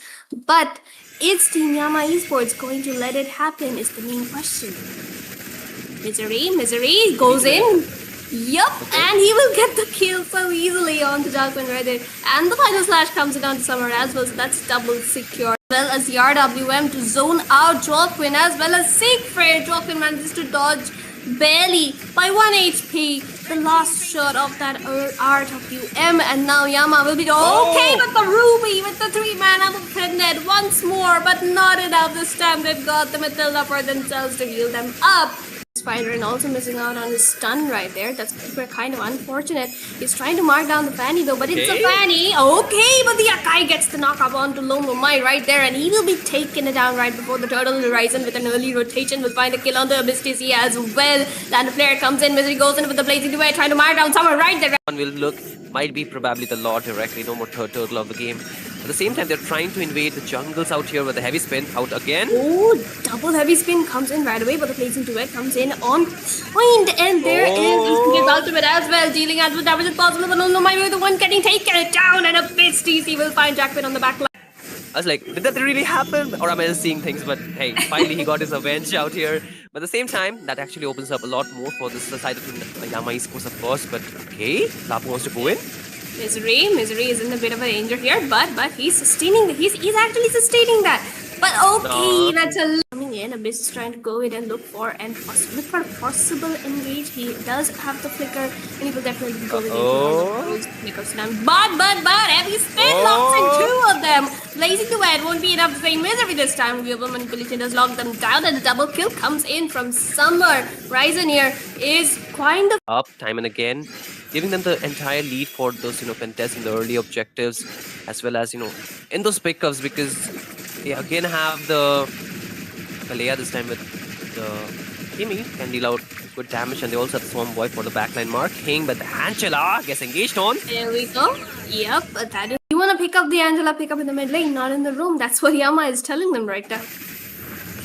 It just reminded me of a very generic Hindi line. Patak patak ke marna. That is what happened to the Angela at this point. I'm so sorry. That is the only translation I can go for. But again, Tsunami Slam locks in. Okay, but as we can see, the puncture's coming in once more, and a level 7 Brethren. We're okay, the Final Slash lands onto 2, and Violet would not be getting that ultimate, but the flicker knockup comes in from Abyss along with Tsunami Slam. Misery a little too ahead for his comfort. We will be waiting for him, and looking at the scoreboard right now, Yama Esports this time around with the 8k goal lead into the board for themselves. And again, Retrigod gonna be targeted left and right. The Final Slash pulls him right out of that tower. Kimi will be locking him into place and taking him down. Summer once again is looking for the Maniac though. Abyss, they are going in along with Dark Secrets. Ultimate has been used up. Black Shoes gone. Misery, get the Maniac. Oh, it timed out, unfortunately, but Dark will fall prey in the attempt to take that down. Jaquin does have the red buff onto him as well as some of the farm. Abyss is going to be caught out pretty low because of the turret damage. The two frontliners are down for the side of Yama Esports, Lancelot as well as Dark. So it's now all up to Abyss to go in for that setup, and Violet and Misery has to finish it up. Oh, there we go. The entropy comes in, but the Nathan will get taken down. Backdoor that can just take place anytime the side of Yama Esports deem it necessary. At the same time, they're not really trying to just wait for the next slot. They're looking for another fight here. Oh, Abyss with the flicker engage, and Violet with the follow-up, and there comes the Final Slash on the two of them. 4 members already down. Secret doesn't have the magic black juice anymore. Siegfried will be okay. I think it should be as a flicker still, but here the Hylos get engaged on. Summer actually has a lot of HP this time, but Retrigods, okay. Okay, Tom goes in for the Appraiser's Wrath, and there we go. The First Blood comes in easily. A 3-man Terrified though comes in from Siegfried. Still like the lead and more farm denial for this Lancelot, which will require that Final Slash there. Of course, anticipated that the moment Dark was in the bush. And okay, the Guiding Winds actually leads Dark straight to Joaquin, but he managed to position himself pretty safely, and especially because he knows that he has the Guiding Winds to back up quite easily with Abyss just around the corner for him. And oh, of course, look at that. That's the TikTok strategy, right? And there comes the Glorious Pathway as well. But Olomai will be taken out pretty low here. Does he get the Appraiser's Wrath? He doesn't even get to use it. Ruby with the gap, and Summer does have the stun as well. And it is Alwyn who secures it. RWM catches 2. Joaquin trying to mark down the Eve, but the Circling Eagle stuns 1. Retrigods falls down into the team fight. Appraiser's Wrath takes down Joaquin perfectly on point. Full stack damage. 2 Ever. They lost too much. What started as a good fight for them just changed with a big bang bonk that they received from Lomlomai, and that's just turned the table around. You can see the mid lane completely opened up. The bot lane to the first tiers have been completely taken off the map for the side of Nari Esports. Jack Window to pull up a stance group, but it wasn't enough for him to actually take down the Lancelot. But in fact, Lumnomai did try to back him up too, but just a little too far away to do anything. But there we go, another taunt, another appraisal trap, but this time there's going to be no damage because he was already pretty low, and they are extending a little. They're taking place here, but the zoning is too good. And our esports, pretty easy lot for them, but obviously is low. Exactly, so when the RWM comes in right on point, Eternal God to just zone away the Matilda, but Violet will find Ruby into that situation. Misery also going to be caught out very low. There comes the last voice. Can give the lead to the side of Team Yama Esports to try and contest, but again, this time it's Retry Ghost versus Violet. Once again, this Sans versus Kyrie moment will not really stop, but top lane. Oh no, another appraisal rat comes in, takes down Ruby pretty easily, plus Voices saving Abyss's life, but Loma Michael getting signal for the side of Nari Esports to try and contest the Lord for themselves. But is Team Yama Esports going to let it happen is the main question. Misery goes in. Yup, and he will get the kill so easily on the Darkwind Reddit.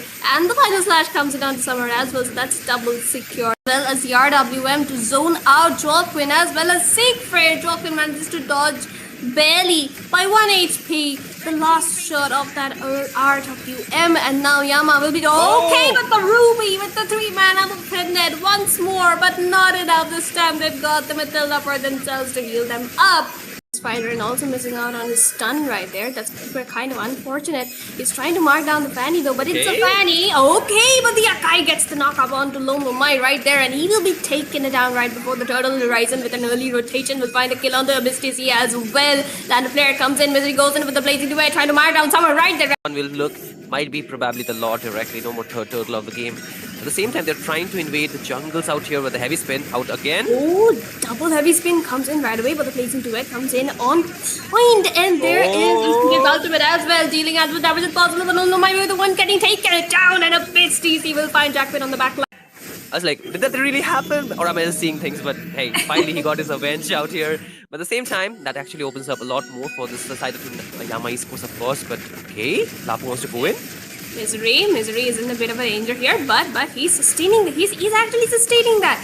But okay, that's a coming in. Abyss is trying to go in and look for possible engage. He does have the flicker, and he will definitely be going into flickers now. But heavy spin locks in 2 of them. Blazing Duet won't be enough to save Misery this time. Global Manipulation does lock them down, and the double kill comes in from Summer. Ryzen here is kind of up time and again, giving them the entire lead for those contests in the early objectives, as well as in those pickups, because they again have the Kalea this time with the Kimi can deal out good damage, and they also have the Swarm Boy for the backline marking, but the Angela gets engaged on. There we go. Yep, but that is. You want to pick up the Angela, pick up in the mid lane, not in the room. That's what Yama is telling them right now. It just reminded me of a very generic Hindi line. Patak patak ke marna. That is what happened to the Angela at this point. I'm so sorry. That is the only translation I can go for. But again, Tsunami Slam locks in. Okay, but as we can see, the puncture's coming in once more, and a level 7 Brethren. We're okay, the Final Slash lands onto 2, and Violet would not be getting that ultimate, but the Flicker knockup comes in from Abyss along with Tsunami Slam. Misery a little too ahead for his comfort. We will be waiting for him, and looking at the scoreboard right now, Yama Esports this time around with the 8k goal lead into the board for themselves. And again, Retry God gonna be targeted left and right. The Final Slash pulls him right out of that tower. Kimi will be locking him into place and taking him down. Summer once again is looking for the Maniac though. Abyss, they are going in along with Dark Secrets. Ultimate has been used up. Black Shoes gone. Misery, get the Maniac. Oh, it timed out, unfortunately. But Dark will fall prey in the attempt to take that down. Jaquin does have the red buff onto him as well as some of the farm. Abyss gonna be caught out pretty low because of the turret damage. The 2 frontliners are down for the side of Yama Esports, Lancelot as well as Dark. So it's now all up to Abyss to go in for that setup, and Violet and Misery has to finish it up.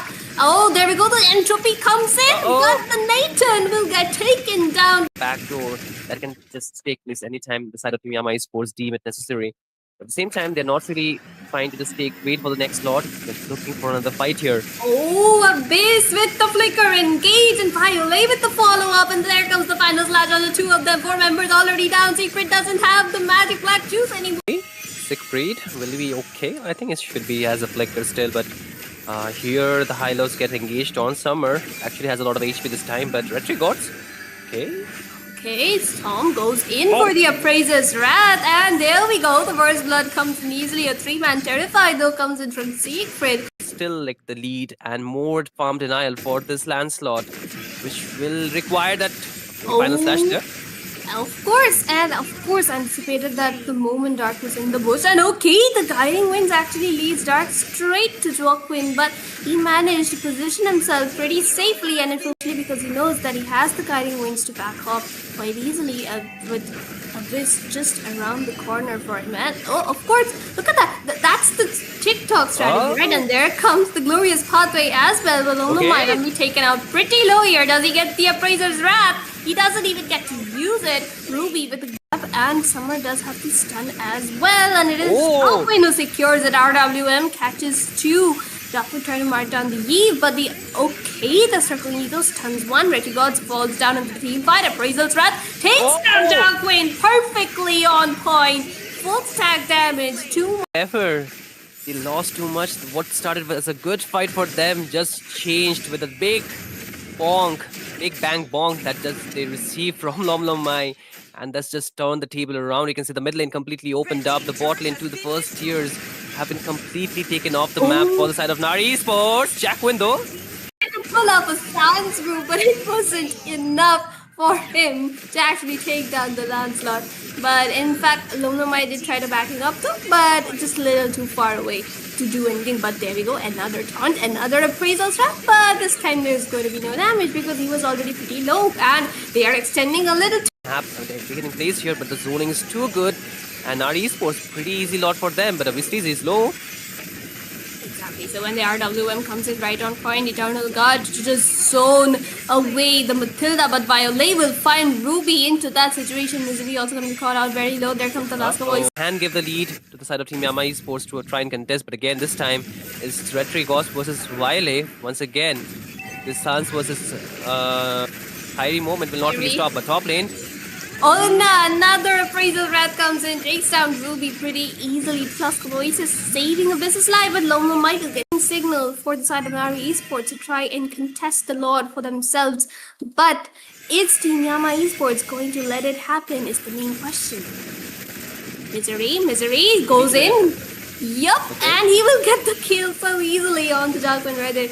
And the final slash comes in on Summer as well, so that's double secure. As well as the RWM to zone out Jolquin, as well as Siegfried. Jolquin manages to dodge barely by 1 HP. The last shot of that RWM, and now Yama will be okay with the Ruby, with the 3-man Amulet once more, but not enough this time. They've got the Matilda for themselves to heal them up. Spider and also missing out on his stun right there. That's kind of unfortunate. He's trying to mark down the Fanny though, but it's a Fanny. Okay, but the Akai gets the knock up onto Lomomai right there, and he will be taking it down right before the Turtle Horizon with an early rotation. Will find a kill on the Abyss TC as well. Then the player comes in, Misery goes in with the Blazing Duet, trying to mark down someone right there. One will look, might be probably the Lord directly, no more third turtle of the game. At the same time, they're trying to invade the jungles out here with the heavy spin out again. Oh, double heavy spin comes in right away, but the Blazing Duet comes in on point, and there is his ultimate as well, dealing as much damage as possible, but no, my way the one getting taken down, and Abyss TC will find Jackpin on the back line.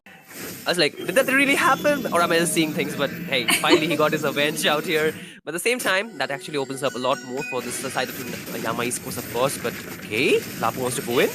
Misery is in a bit of a danger here, but he's sustaining. He's actually sustaining that. But okay, that's a coming in. Abyss is trying to go in and look for a possible engage. He does have the flicker, and he will definitely be going into the flicker slam. But heavy spin locks in 2 of them. Blazing Duet won't be enough to save Misery this time. Global Manipulation does lock them down, and the double kill comes in from Summer. Ryzen here is kind of up time and again, giving them the entire lead for those contests in the early objectives, as well as in those pickups, because they again have the Kalea this time with the Kimi can deal out good damage, and they also have the Swarm Boy for the backline marking, but the Angela gets engaged on. There we go. Yep, that is. You want to pick up the Angela, pick up in the mid lane, not in the room. That's what Yama is telling them right now. It just reminded me of a very generic Hindi line. Patak patak ke, patak patak ke marna. That is what happened to the Angela at this point. I'm so sorry. That is the only translation I can go for. But again, Tsunami Slam locks in. Okay, but as we can see, the puncture's coming in once more, and the level 7 Brethren. We're okay, the minus slash lands onto 2, and Violet would not be getting that ultimate, but the flicker knockup comes in from Abyss along with the Tsunami Slam. Misery a little too ahead for his comfort. We will be waiting for him, and looking at the scoreboard right now, Yama Esports this time around with the 8k goal lead into the board for themselves. And again, Retrigod gonna be targeted left and right. The final slap pulls him right out of that tower. Kemi will be locking him into place and taking him down. Summer once again is looking for the Maniac though. Abyss, they are going in along with Dark Secrets. Ultimate has been used up. Black Shoes gone. Misery, get the Maniac. Oh, it timed out, unfortunately, but Dark will fall prey in the attempt to take that down. Jacqueline does have the red buff onto him as well as some of the farm. Abyss gonna be caught out pretty low because of the turret damage. The two frontliners are down for the side of Yama Esports, Lancelot as well as Dark. So it's now all up to Abyss to go in for that setup, and Violet and Misery has to finish it up. Oh, there we go, the entropy comes in, but the Nathan will get taken down. Backdoor that can just take place anytime the side of Team Yama Esports deem it necessary. At the same time, they're not really trying to just wait for the next slot. They're looking for another fight here. Oh, Abyss with the flicker engage, and Violet with the follow-up, and there comes the final slash on the two of them. 4 members already down. Secret doesn't have the magic black juice anymore. Siegfried will be okay. I think it should be as a flicker still, but here the high-lows get engaged on. Summer actually has a lot of HP this time, but Retrigods, okay. Okay, Storm goes in for the Appraiser's Wrath, and there we go. The first blood comes in easily. A 3-man Terrified though comes in from Siegfried. Still like the lead and more farm denial for this Lancelot, which will require that final slash there.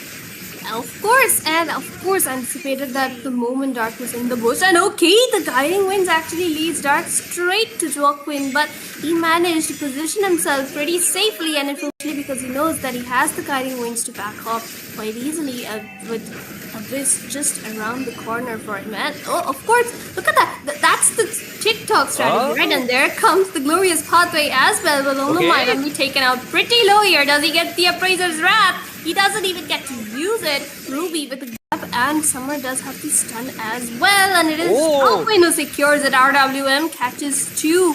Joaquin trying to mark down the Eve, but the Circling Eagle stuns 1. Retrigods falls down into the team fight. Appraiser's Wrath takes down Joaquin perfectly on point. Full stack damage. 2 Ever.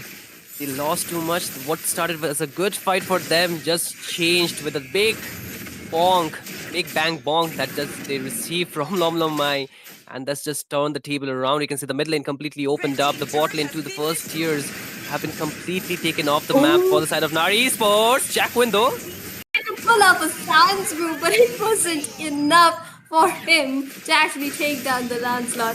But in fact, Lomlomai did try to backing up too, but just a little too far away to do anything. But there we go, another taunt, another appraisal trap, but this time there's going to be no damage because he was already pretty low, and they are extending a little they're taking place here, but the zoning is too good, and our esports pretty easy lot for them, but obviously is low. Exactly, so when the RWM comes in right on point, Eternal God to just zone away the Matilda, but Violet will find Ruby into that situation. Misery also going to be caught out very low. There comes the last voice. Can give the lead to the side of Team Yama Esports to try and contest, but again this time is Retrigos versus Violet. Once again, this Sans versus Kyrie moment will not really stop, but top lane. Oh no, another Appraisal Wrath comes in, takes down Ruby pretty easily. Plus Oasis saving Abyss's life, but Lomlomai is getting signal for the side of Nari Esports to try and contest the Lord for themselves. But is Team Yama Esports going to let it happen is the main question. Misery goes in. Yup, and he will get the kill so easily on the Jacqueline Reddit. And the final slash comes down to Summer as well, so that's double secure. As well as the RWM to zone out Joaquin as well as Siegfried. Joaquin manages to dodge barely by 1 HP. The last shot of that RWM, and now Yama will be okay with the Ruby, with the 3-man Pennant once more, but not enough this time. They've got the Matilda for themselves to heal them up. Spider and also missing out on his stun right there. That's kind of unfortunate. He's trying to mark down the Fanny though, but it's a Fanny. Okay, but the Akai gets the knockup onto Lomomai right there, and he will be taking it down right before the Turtle Horizon with an early rotation. Will find a kill on the Abyss TC as well. Then the player comes in, Misery goes in with the blazing duet, trying to mark down someone right there. One will look, might be probably the Lord directly, no more third turtle of the game. At the same time, they're trying to invade the jungles out here with the heavy spin out again. Oh, double heavy spin comes in right away, but the blazing duet comes in on point, and there is his ultimate as well, dealing as much damage as possible, but no, my way, the one getting taken down, and Abyss TC will find Jackpot on the back line. I was like, did that really happen? Or am I just seeing things? But hey, finally he got his avenge out here. But at the same time, that actually opens up a lot more for this side of Yama Esports, of course. But okay, Lapu wants to go in. Misery is in a bit of a danger here, but he's sustaining. He's actually sustaining that. But okay, that's a coming in. Abyss is trying to go in and look for a possible engage. He does have the flicker, and he will definitely be going into one of those flickers now. But heavy spin locks in two of them. Blazing Duet won't be enough to save Misery this time. Global Manipulation does lock them down, and the double kill comes in from Summer. Ryzen here is kind of up time and again, giving them the entire lead for those, contests in the early objectives, as well as, in those pickups, because they again have the Kalea this time with the Kimi can deal out good damage, and they also have the Swarm Boy for the backline marking, but the Angela gets engaged on. There we go. Yep, that is. You want to pick up the Angela, pick up in the mid lane, not in the room. That's what Yama is telling them right now. It just reminded me of a very generic Hindi line. Patak patak ke marna. That is what happened to the Angela at this point. I'm so sorry. That is the only translation I can go for. But again, Tsunami Slam locks in. Okay, but as we can see, the puncture's coming in once more, and a level 7 Brethren. We're okay to find the slash lands onto 2, and Violet would not be getting that ultimate, but the flicker knockup comes in from Abyss along with Tsunami Slam. Misery a little too ahead for his comfort. We will be waiting for him, and looking at the scoreboard right now, Yama Esports this time around with the 8k goal lead into the board for themselves. And again, Retry God gonna be targeted left and right. The final slap pulls him right out of that tower. Kimi will be locking him into place and taking him down. Summer once again is looking for the Maniac though. Abyss, they are going in along with Dark Secrets. Ultimate has been used up. Black Shoes gone. Misery, get the Maniac. Oh, it timed out, unfortunately, but Dark will fall prey in the attempt to take that down. Jacqueline does have the red buff onto him as well as some of the farm. Abyss is going to be caught out pretty low because of the turret damage. The two frontliners are down for the side of Yama Esports, Lancelot as well as Dark. So it's now all up to Abyss to go in for that setup, and Violet and Misery has to finish it up. Oh, there we go. The entropy comes in, but the Nathan will get taken down. Backdoor that can just take place anytime the side of Yama Esports deem it necessary. At the same time, they're not really trying to just wait for the next lot. They're looking for another fight here. Oh, Abyss with the flicker engage, and Violet with the follow-up, and there comes the final slash on the two of them. 4 members already down. Secret doesn't have the magic black juice anymore. Siegfried will be okay. I think it should be as a flicker still, but here the high-lows get engaged on. Summer actually has a lot of HP this time, but Retry Gods, okay. Okay, Tom goes in for the Appraiser's Wrath, and there we go. The first blood comes in easily. A 3-man Terrified though comes in from Siegfried. Still like the lead and more farm denial for this Lancelot, which will require that final slash there. Of course, anticipated that the moment Dark was in the bush. And okay, the Guiding Winds actually leads Dark straight to Joaquin, but he managed to position himself pretty safely, and it was because he knows that he has the Guiding Winds to back off quite easily with Abyss just around the corner for him. And oh, of course, look at that. That's the TikTok strategy, right? And there comes the Glorious Pathway as well. But Olomai will be taken out pretty low here. Does he get the Appraiser's Wrath? He doesn't even get to use it. Ruby with the grab, and Summer does have the stun as well. And it is Alwyn who secures it. RWM catches 2.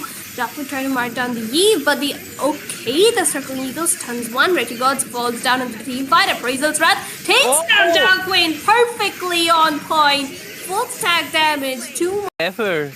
They lost too much. What started as a good fight for them just changed with a big bonk, big bang bonk that just they received from Lom Lom Mai.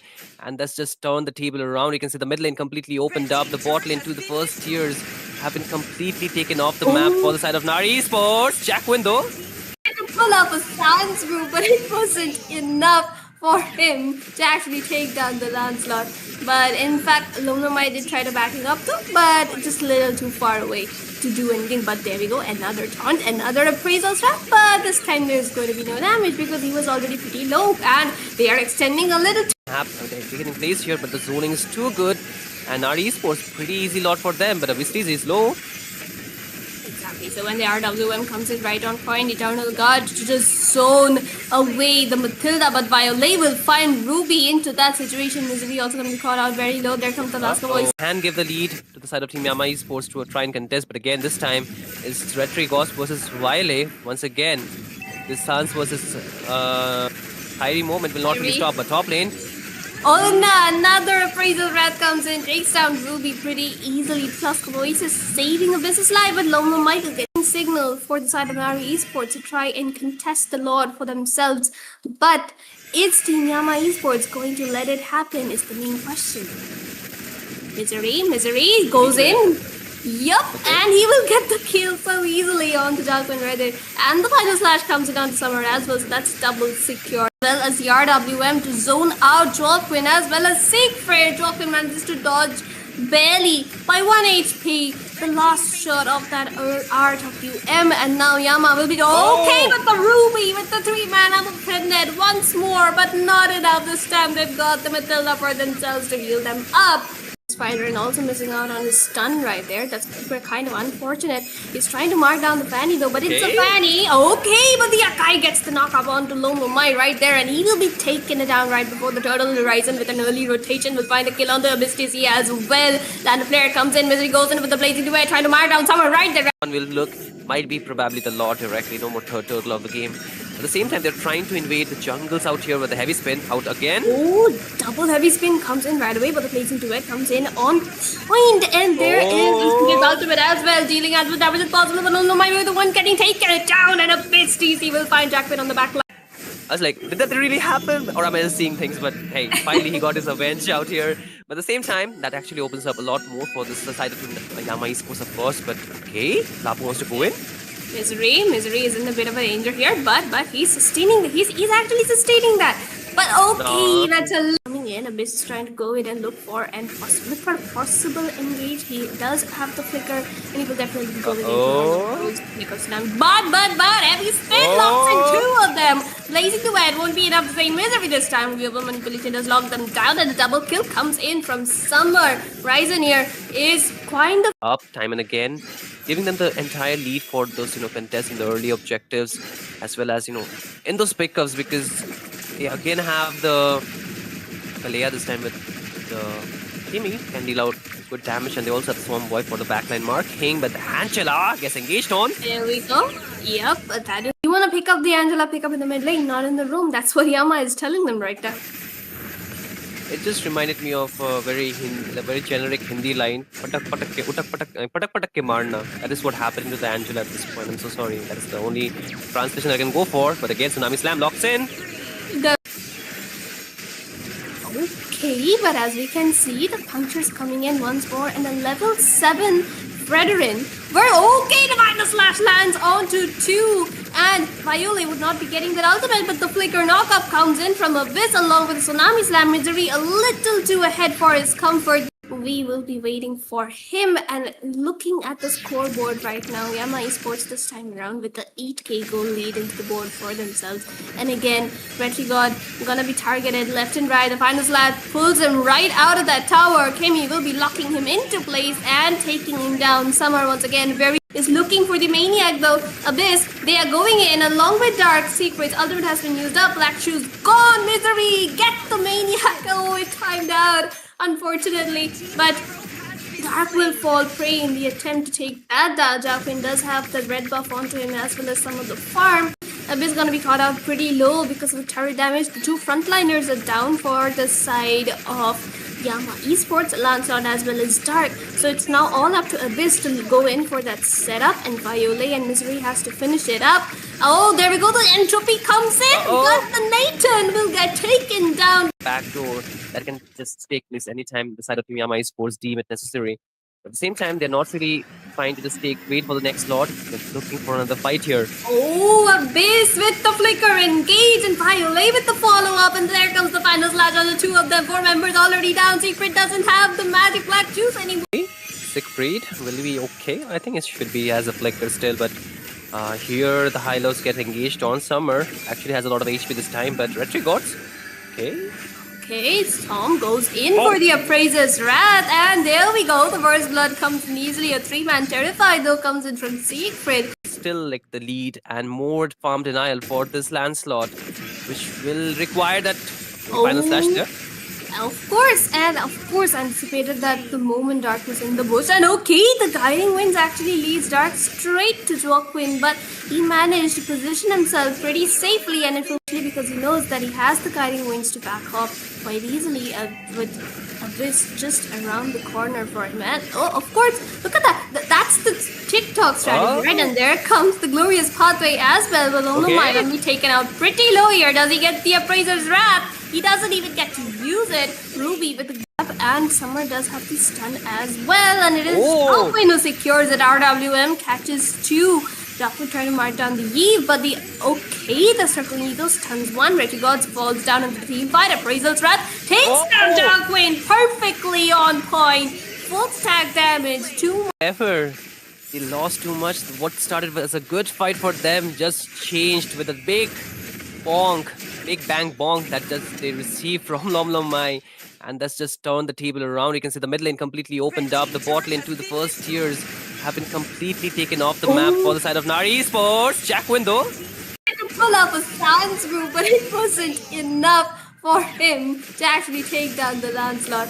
But in fact, Lomlomai did try to backing up too, but just a little too far away to do anything. But there we go, another taunt, another Appraiser's Wrath, but this time there's going to be no damage because he was already pretty low, and they are extending a little. They're taking place here, but the zoning is too good, and Nari Esports pretty easy lot for them, but obviously he's low. Exactly, so when the RWM comes in right on point, Eternal God to just zone away the Matilda, but Violet will find Ruby into that situation. Misery also going to be caught out very low. There comes the last voice. Can give the lead to the side of Team Yama Esports to try and contest, but again this time is Retrigods versus Violet. Once again, this Sans versus Kyrie moment will not really stop, but top lane. Oh no, another Appraiser's Wrath comes in, takes down Ruby pretty easily. Plus Oasis saving Abyss's life, but Lomlomai is getting signal for the side of Nari Esports to try and contest the Lord for themselves. But is Team Yama Esports going to let it happen is the main question. Misery goes in. Yup, and he will get the kill so easily onto Joaquin right there. And the final slash comes in onto Summer as well, so that's double secure. As well as the RWM to zone out Joaquin, as well as Siegfried. Joaquin manages to dodge barely by 1 HP. The last shot of that RWM, and now Yama will be okay, but the Ruby with the 3-man unattended once more, but not enough this time. They've got the Matilda for themselves to heal them up. Spider and also missing out on his stun right there. That's kind of unfortunate. He's trying to mark down the Fanny though, but it's a Fanny. Okay, but the Akai gets the knock up onto Lomlomai right there, and he will be taking it down right before the Turtle Horizon with an early rotation. Good evening, ladies and gentlemen, and welcome back to the Dawn of Unity, the LAN qualifiers. We're already at the top 8, closer than ever to get our main people who are going to be arriving in the LAN event itself. And with it, of course, this is brought to you by none other than God of Death. And these beautiful visuals you see on the screen every day, it's obviously brought to you by our production partner, NEXUS Events Private and Solutions Limited, as well as, of course, we have to thank our streaming partner, which is a Rooter. It's a streaming platform, so do check it out for yourself. Other than that, since this is a LAN event when we have a massive cash prize, it is obviously made possible by our official sponsors. Get Stoked, one of the best any Northeast clothing brand in India. And of course, we even have our other official sponsor, which is Rapido. And you are definitely familiar with Rapido. If you are not, you are too rich. And besides that, we have our payment partner, which is Amazon Pay. And with it, we're going to be going into the second best of 5 series to get our top 4 team, which is obviously going to be tonight IGN versus Sky Kings. Oh my god, they're taking inspiration from all the way of Southeast Asia. And with it, we're going to be going into the best of 5 series, ladies and gentlemen. I'm your caster Ray, and I'm joined by Fredo. So, Fredo, we're already basically at the the tip of this LAN event, as we're going to be going to the top 8, and the winner goes into top 4. Yep, the winner goes into top 4, and you do want to reach the semifinals. And it's very disheartening if you stop your journey midway, right? After making it through so many stages, you reach till the top 8, and then suddenly you have to move out. That's very disheartening feeling for any team which has put in a proper amount of work. And I hope, of course, IGN, they definitely put in the proper amount of work, but don't really know if Sky Kings have done so. But as a person, if you are a person that actually is committed to your craft and puts in enough hours and enough dedication, then when you lose, you actually feel really, really disheartened. But at the same time, you know that you do not learn when you do not face any setbacks. So for that reason, I feel like Sky Kings, if they have definitely put in the work, then tonight is one of those nights where they are going to learn something. If they win, they will definitely be overjoyed, and of course, they will have a lot of gratitude for the for winning this one. But if they lose this one, they definitely know that there are things that they have to improve as well. So, yep, there will be a lot of takeaways from this match. But for that, we have to witness the match first. And we are in the first match right now. IGN on the blue side, Sky Kings on the red side. First pick Lancelot, definitely a bold approach here shown by IGN. And on the other side, Sky Kings now, what do they try and counter this pick with? They got a lot of options still open for themselves, of course, but we have to consider the best ones. They still get the Lapu Lapu for themselves if they want, but okay, they will get the Zushin. Of course, she just got the pay skin today, so it is up to no doubt that the Zushin would get picked. Not to mention the fact that, well, there's Witch in front of you. You cannot give it away. Yes, the Lapu Lapu is still open out, but maybe it's a risk that they're willing to take, and they take away the Gatot Kacha from the hands of Saojen as well. And with it, they have 2 good setting up heroes.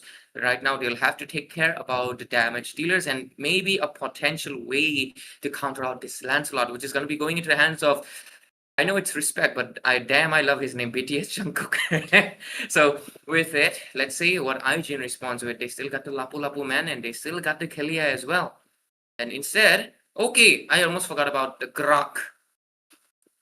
Yeah, the Grog, man. The Grog is one of the best roamers out there that you can pick up in this meta. And we all know the reason why. He can invade you. He's crowd control immune. And when you hit him, it does not even feel like you're, hitting him enough, because he does not really, get annoyed by those poking heroes which deal damage, because, you cannot really trouble him with, small damage. You definitely need something that can burst him out, or DPS, kind of like the carry, the true damage department, where the carry and Xbox shine. So you need something like that if you actually want to try and counter out this Grok. So yeah, for that reason, Grok here is a very, very good pick that IGN went for. Along with that, to back it up with the far side from the back lines, or always going to be available with those feather airstrikes.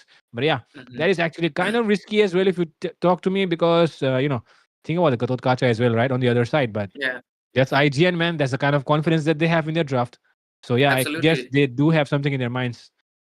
Yeah, because it's it's Witch, so I put my trust in him. Of course, that he doesn't really care about the fact that there's a Harith or the fact there is a Gatot Kacha. Not to mention, actually, Zushin is one of those mages that can close the distance with the Crimson Beacon way easier than other mages, right? So even then, well, it's Witch. He doesn't really care about it. He is confident in his laning capabilities, and because of that, we're most likely going to be seeing him have a comfortable time for now, at least until we see the reveal of the jungler, or at least the XP laner who's going to be the one responsible for trying to target Witch the most, because, well, their responsibility is to take out the backline. But so far, with hands-on on the Lancelot, Respect, or right now BTS Jungkook, he is all set in already, and the Lancelot with the immunity is good enough to take down the Zushin as well. So they don't have to care about the backline damage dealers anymore. What they really need to watch out for basically is to stop this Harris from snowballing or basically going out of control. And then let's see what other things they ban out. So far though, looks like they're just gonna make sure Respect gets the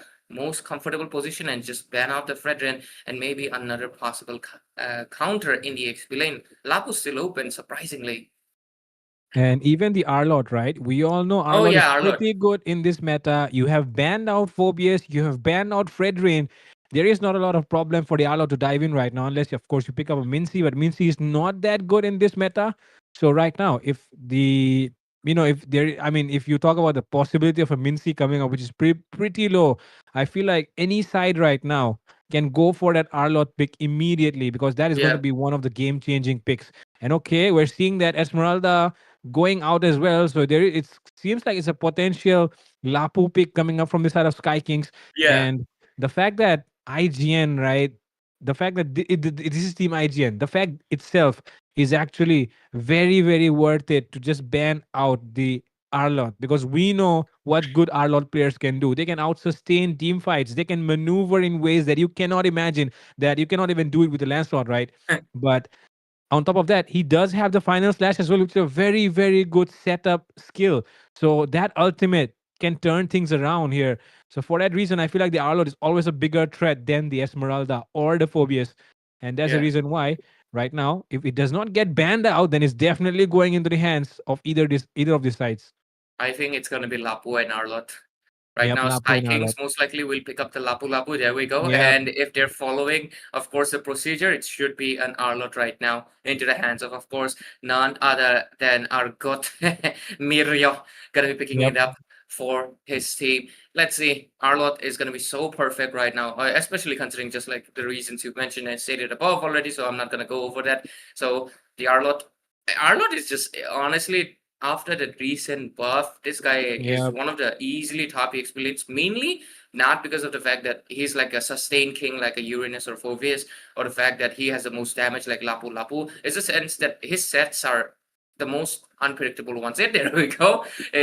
Right on time, just like we predicted, because these are the best ones. And instead of going for anything else, because I was honestly expecting, you know, okay, Grange is good. Grange is good enough. And to be fair, this is the Aaron the creator, so expect for him to create some chaos in the game. But with it, since the draft of IGN is done and it's looking extremely strong right now, Sky King's jungler has to respond with something that can maneuver around all of this. But it's going to be hard, man. They got frontliners, they got Akai, setters, range, Akai, everything. Akai.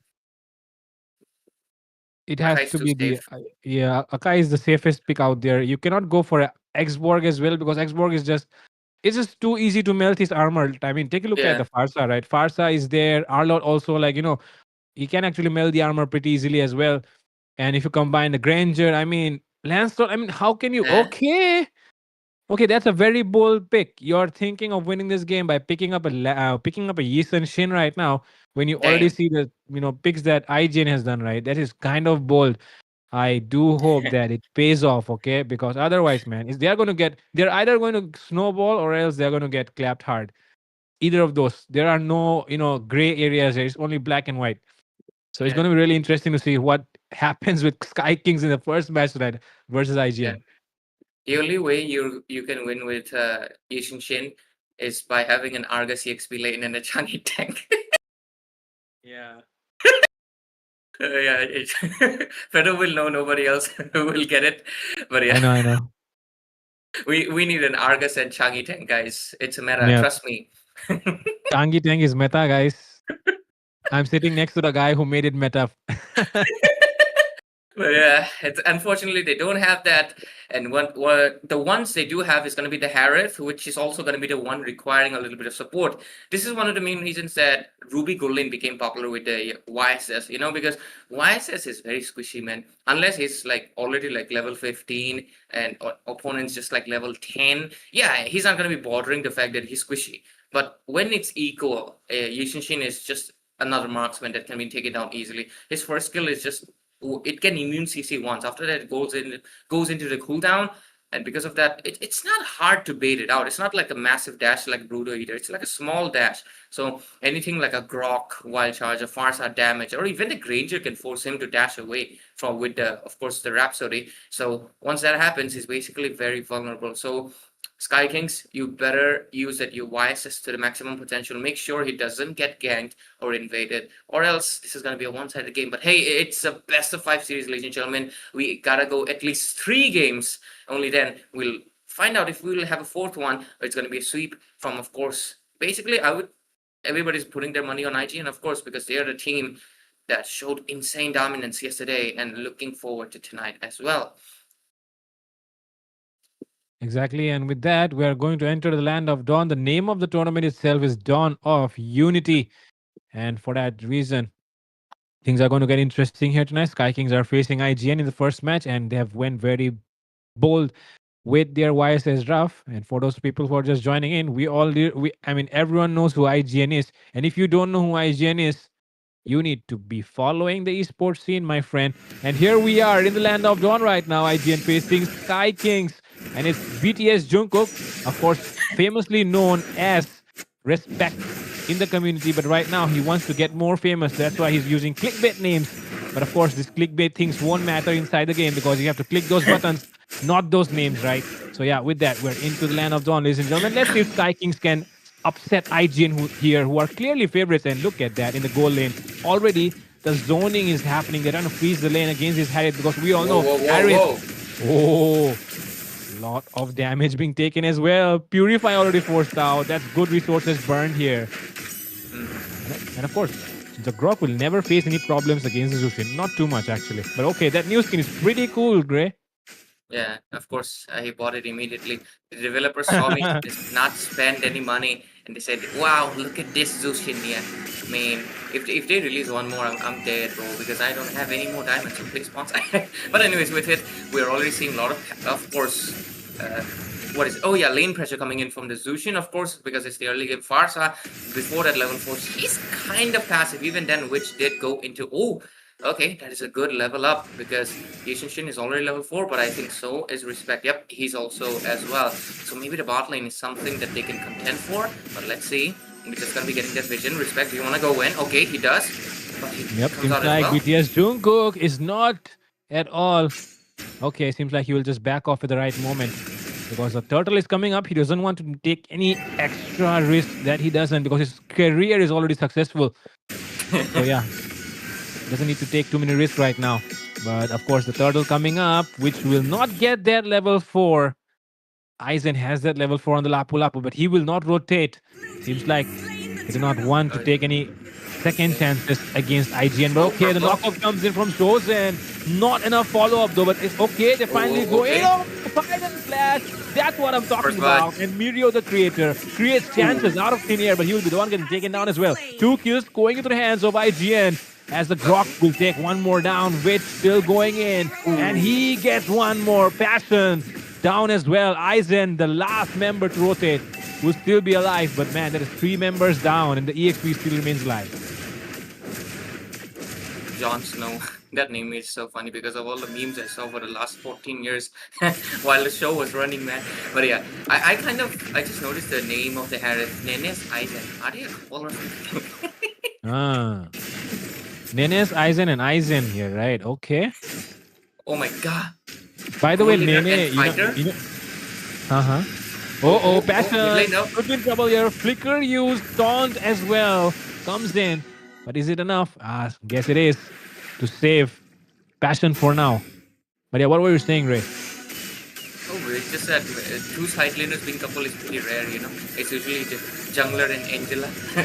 Yeah. Oh my god! Oh my god, that wild charge from Zojan will punish himself. Not a good news here. Do not want to die too many times. But yeah, Zojan being Zojan, trying to make chances where it was not even possible. But of course, there was not enough follow-up. Maybe a communication gap or something. But okay, they provide the vision.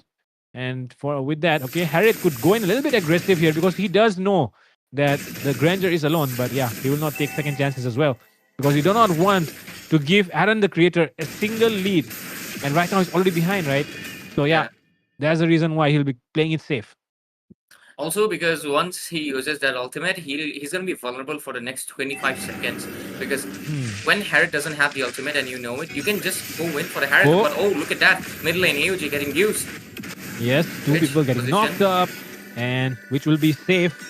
And Respect will not want to go in. It seems he could have actually went in if he wanted. Passion was pretty low, but of course he doesn't want to go in. But okay, the taunt coming in as well. Crimson Beacon Retribution. and the gets it? Retribution battle will be coming in as well. But who will be the one getting it? It will be BTS Jungkook. Jojen in trouble. Takes down Jon Snow. Will be getting taken down himself as well. Domi gets 2 kills in that fight. It is top lane side. Take a look at that. Around the creator, chunking down the gold.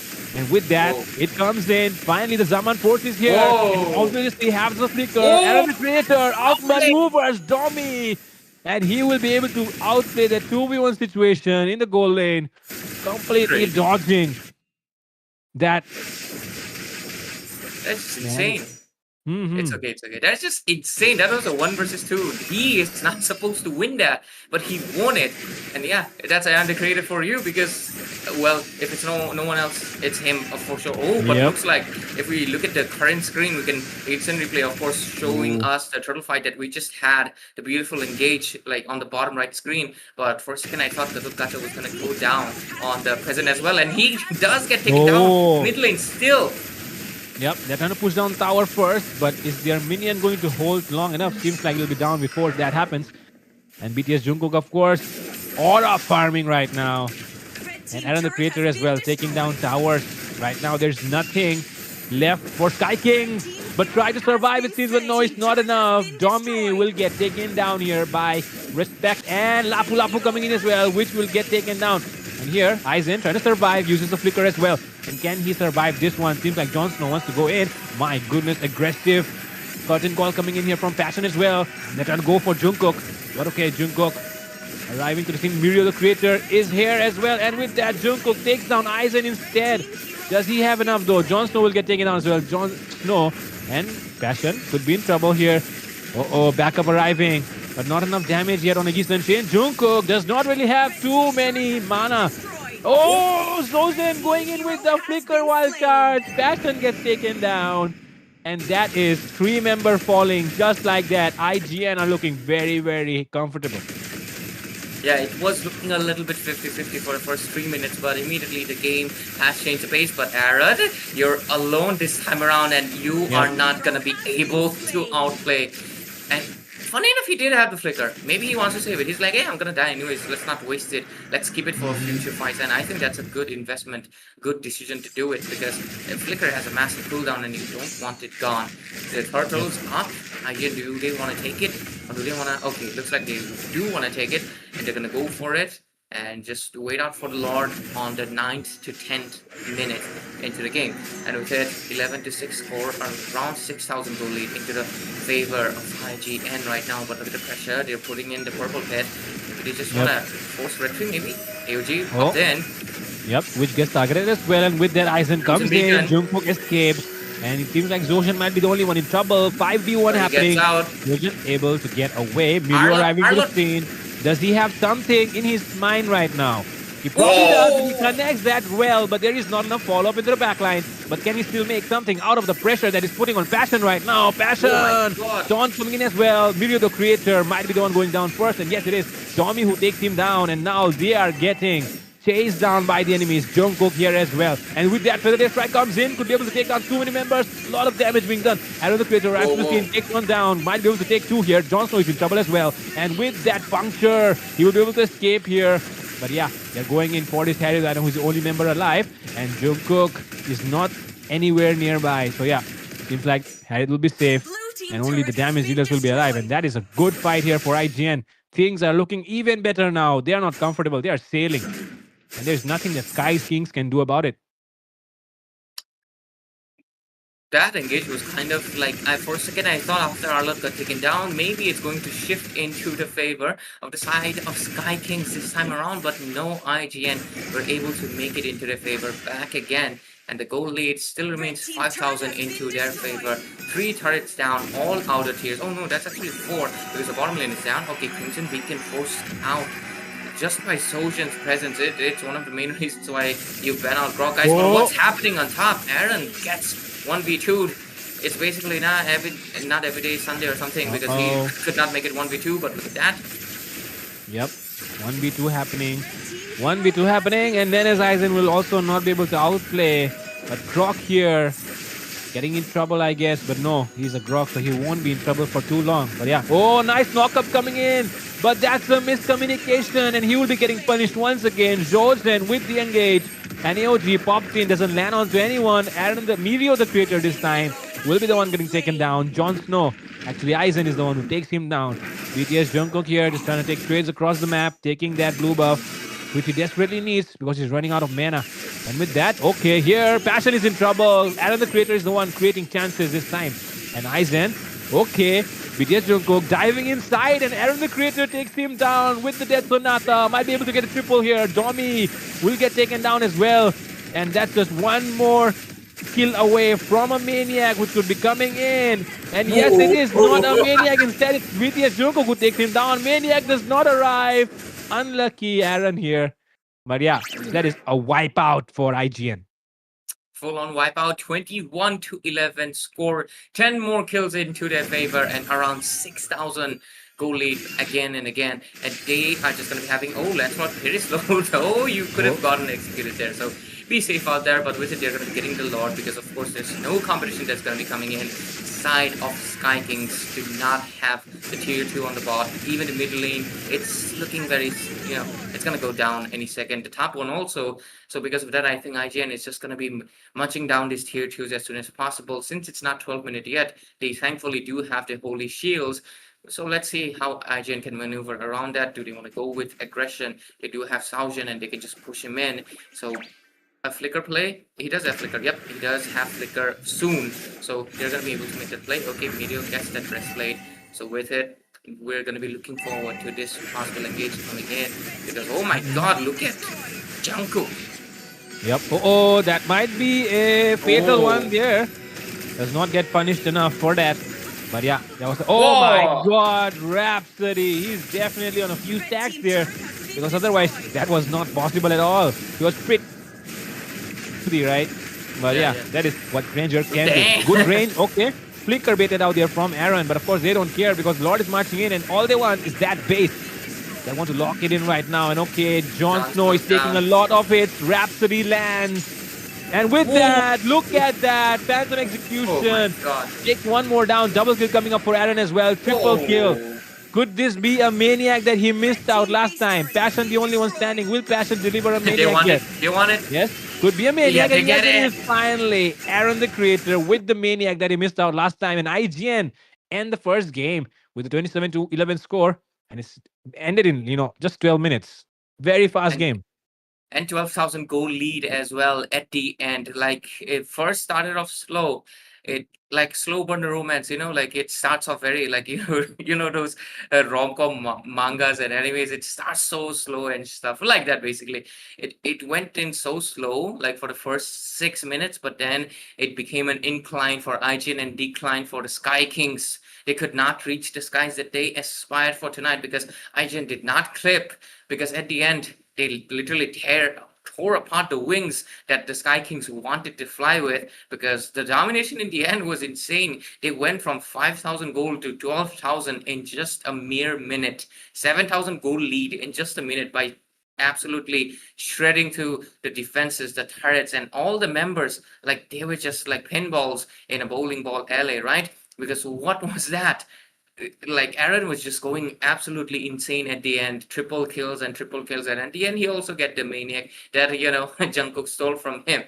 And with it, that domination, of course, right now needs a response. But is it going to be, or is it going to be getting a 2-0, putting IGN closer to the victory? We'll soon find out, as we're going to be going into that game number 2, and we're going to be going into that draft. So Fredo, what do you think about the game we just had?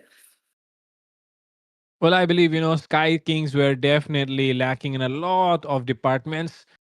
And there's a lot that they can improve. Of course, the draft was the first one where they went for that Eastern Shin, which was, of course, if you do have enough confidence in your skills, then definitely you can go for Eastern Shin. But if you do not, if you feel like you are kind of behind, in terms of your skill level, then I feel like, the draft is one place where you can definitely match things up.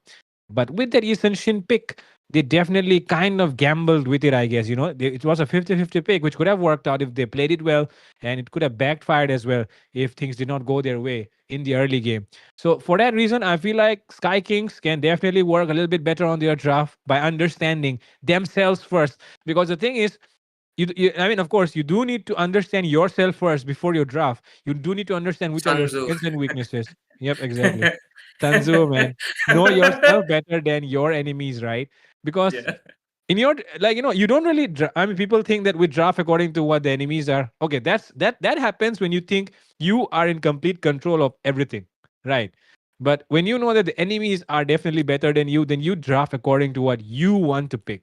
So I Yeah. feel like they do need to, play the chess game right, which is the draft section, and get the heroes that they can actually prosper and show their full potential on, instead of going for the 50-50 picks, which are of course meta picks. But yeah, if you cannot utilize it to the max potential, then it does not really matter. And on top of that, you do need to understand the way a certain heroes work, like the way they went for the, of course, Grok and the Farsa, which is pretty decent. Grok is a very good frontliner. He just scouts out the area. He provides vision. He can actually help you escape as well. He can be the one initiating as well, like all rounder, right?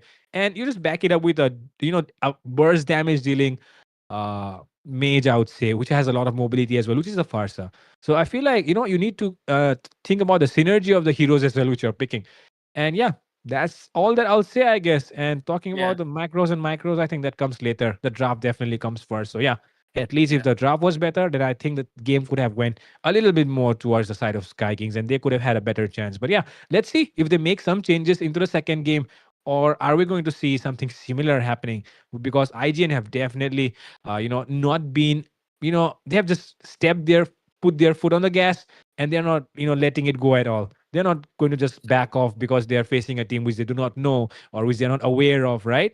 They're Yeah. definitely going all in, and there's no way that Sky Kings can think that yeah, IGN is just going to be a little bit lenient towards us because they do not know us, because we're not that well known. We're just just a random team or something like that. Yeah, you cannot think of that.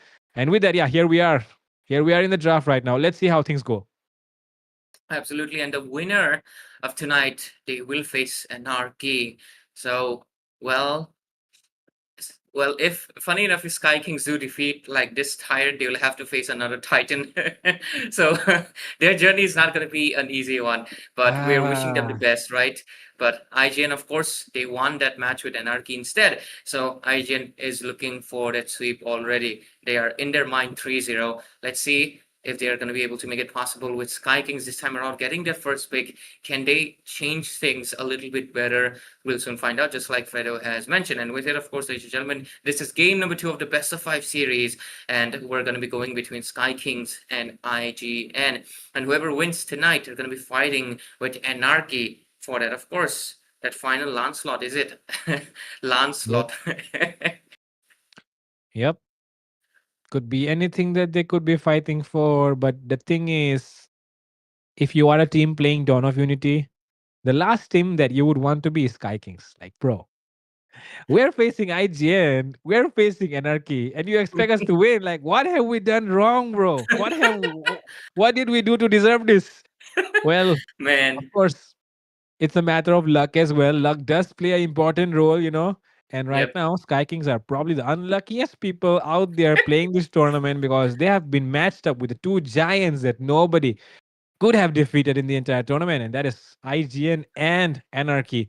So yeah, they have tough challenges up in front of them, but if they defeat these two teams, then they are definitely sure of being the winners. But for that, man, for that, they have to go through them first. First game did not really give too many hopes for me for the side of Sky Kings, but maybe they can turn things around in the second one. Draft is looking pretty solid. They have banned out the Arlord this time around. They do not want to be taking second chances about it.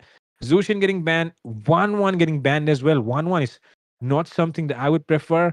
But when you know that there is when you know that there's Aaron, then yeah, the 1-1 ban is pretty decent. Fredo dislikes 1-1 Ben so much, man. Yeah, because I feel like 1-1 is so counterable. Of course, until Yeah. you face against it yourself, and when you're up against Aaron, people like Radium, Yeah, you don't want to be fair. I think 1-1 should be a permanent ban if you're facing the great goal laners because Yeah. you're kind of cooked. Well, like not cooked, bro. You're roasted and burnt into crisp. So yeah, don't don't be doing that, guys, because not even a Franco, Kaja, anything is going to be countering that. But instead, we're going to be getting that CC first pick, and immediately IGN responds with that Kimi and a Kalia KK. Wow. Okay, that looks pretty solid. Good mid lane, I guess. But from the other side, my goodness, take a look at Sky Kings. This is this is character development. This is character development. If you talk to me, Ray, because take a look, Farsa outranges the Kimi, and of course, the Gator is a pretty solid pick against the Kalea. So I feel like Sky Kings have done, man. This is insane level of aura gain, man. They have learned a lot. I mean, of course, like you could also say that they have just copied the last game's draft or something, because this is the, of course, the same picks that Witch and Zosian had. I guess. Oh no, sorry. Like Witch had, right, in the last one, and of Yeah, course this makes sense a lot. This makes a lot of sense. And with that, okay, Hayabusa coming up though. How are you going to deal with this one? Fredrin's still open though. Fredrin's still yeah, open, gonna get and banned. hmm. Gonna get banned for Immediate ban. sure this time. What about the goal lane though? They're gonna wait for the goal lane, I guess. So we could be seeing a couple of goal lane bans as well in the second phase. But I think IGN is definitely going for those jungle bans. Definitely, because you want respect. I mean, Aaron is gonna be fine. They have trust in Aaron. Like, if they pick something, they're gonna be picking something else. They have Yep. trust in Aaron that he either will handle the lane or he will overpower his opponent, and that's what he did last game. But even if he cannot overpower, he's going to handle that lane. What really matters is that respect needs to get it early to mid game, or else if they cannot get the objectives, which kind of gets gapped because he's not getting the gold and the XP that he needs from those objective fights, right? So that's what they really try to control. They want the mid, they want the river Hmm. completely to their hands, and they just let Aaron do his own thing because that's their own play style. Compared to some other squads who, they kind of focus on the goal laner. Some other squad, they focus on their EXP laner until the goal laner farms up. I mean, at the end, it's always goal laner, but everyone has a different approach to how they will make the goal laner farm up. Some people Yep. hyper fixate on their goal laner. Literally, it's all 4 utility and one literally Yep. goal laner carrying the whole team. We've seen it before. So let's see which approach they choose tonight, because Sky Kings right now, they have 2 really good DPS. The CC being Mhm. amazing big, but wow, IGN actually banning out Yishin Shin. Did not expect that, but maybe okay. That's a Hayabusa, I guess. You don't want any jungler disturbing him. And with it, there we go. 1 goal lane ban. Hmm. I kind of can't. Okay. I get it. Maybe I know that the Gatot Kacha is definitely wrong, but maybe they're thinking the CC is the goal lane, and then you can go for something else in the XP, and then you can go for the, uh, you know, the YSS jungle. I think that's the reason why they ban out this YSS, because there is no other reason that you would be going for a YSS ban, right? But Yeah, yeah, it's because of the fact that CC can be flexed, and of course you can go for the YSS, and then you can go for the Ruby XP or something, and then for the CC gold lane, or maybe the Ruby gold lane and the CC XP. Because yeah, of yeah, those yeah, factors, they have banned now this YSS. Otherwise, there was no reason at all. yeah. But yeah, with that, on the other side, Sky Kings going for the Harriet is definitely justified. We all know what Harriet can do. NRK have already proved it a lot of times. Aaron, his signature. Is this Aaron though? It should I be Aaron. think Alice gold lane is kind Oh of, my God, is that yeah. EXP? Oh my Yeah, God, it's EXP, it's EXP. EXP damn. actually kinds of makes more Yeah, sense yeah, in this meta, yeah, yeah. This I was this I was yeah. expecting Aaron, man, because remember he used to play Alice. I know. Yeah, I remember. Alice was a beast in the goal lane a few patches back, but this new Alice few that has been seasons. revamped, yeah, a few seasons actually. Patches is like, yeah, too many patches and few seasons ago. Too many patches and few seasons ago, things were different with Alice. But now with this recent patch development, with this recent revamp that it has received, things are not the same anymore. Cannot really take too much damage, and of course has to be like a has to be like a damage EXP type of, I should say, the approach that it takes these days.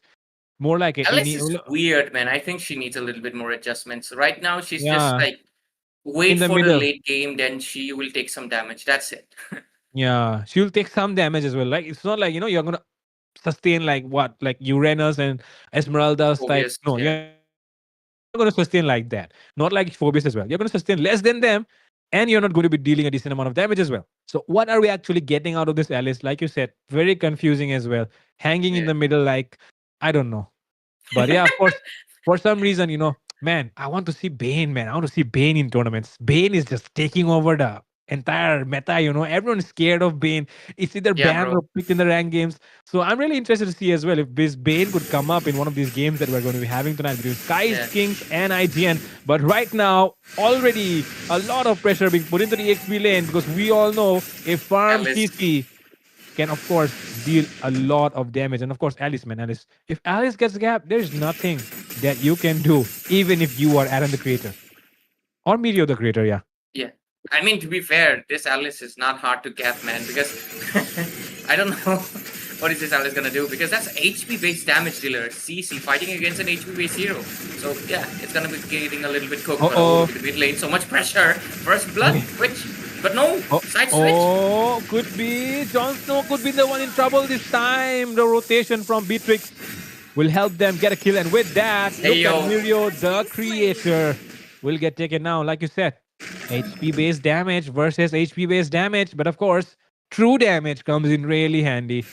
The Yo-Yo Blitz definitely overpowers the flowing bloods, right? So yeah, for that reason, it will always be the CC winning against the land. I mean, like, bro, it is always going to be the CC winning against anyone. Okay, but I don't know. For some reason, Zoshen here lost his mind or something. Okay, he had the flicker. Okay, I'm sorry, Zoshen. I take my words back. It's gonna be okay, but Hayabusa, did you want to go for Shadow? I think that's just a few warning shots, like, yo, get out of there.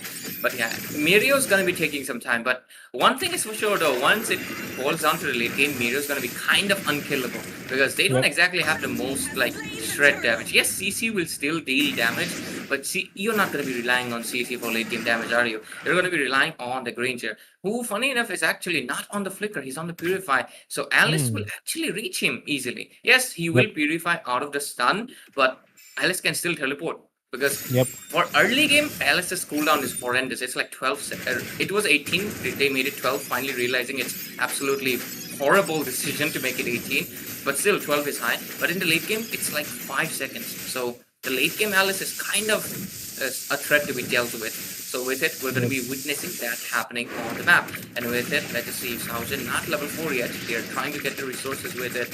Second turtle is going to be coming in a minute, and that is something that they want. But wow, actually, Aaron did not go for that Galra skin. Instead, he's going for that M4.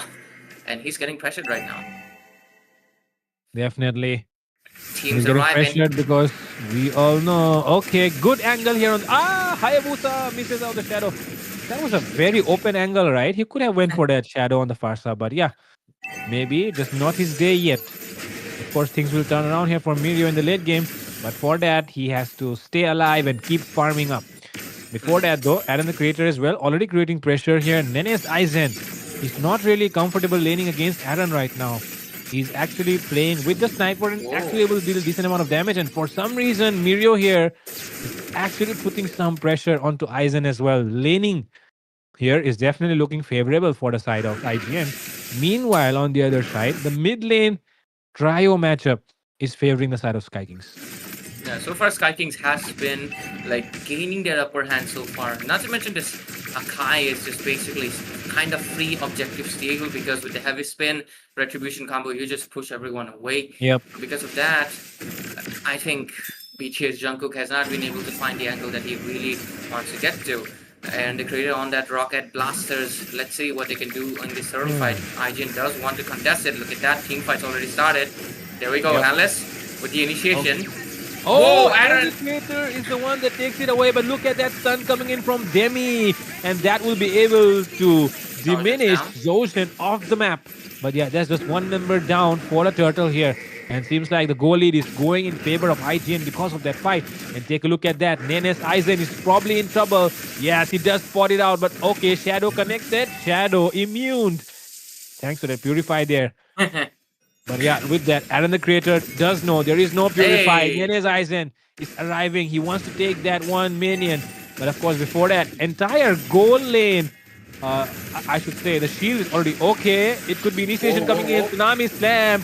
And with that, they'll be able to survive. But okay, Aaron the creator with that, Whoa, Nibiru flicker. gets 2 downs, Oh wants my to go for God. the trio, it seems. Action. And then is Aizen gets 1 down, but it will be him falling as well into the hands of Witch, and Oh Passion my will get God. blasted with that RPG, and it will be going into the hands of course, Mr. Aaron the Creator once again. And man, the way that Farsa just disappeared, it did not even seem like he will go down, but the amount of damage was just insane, man.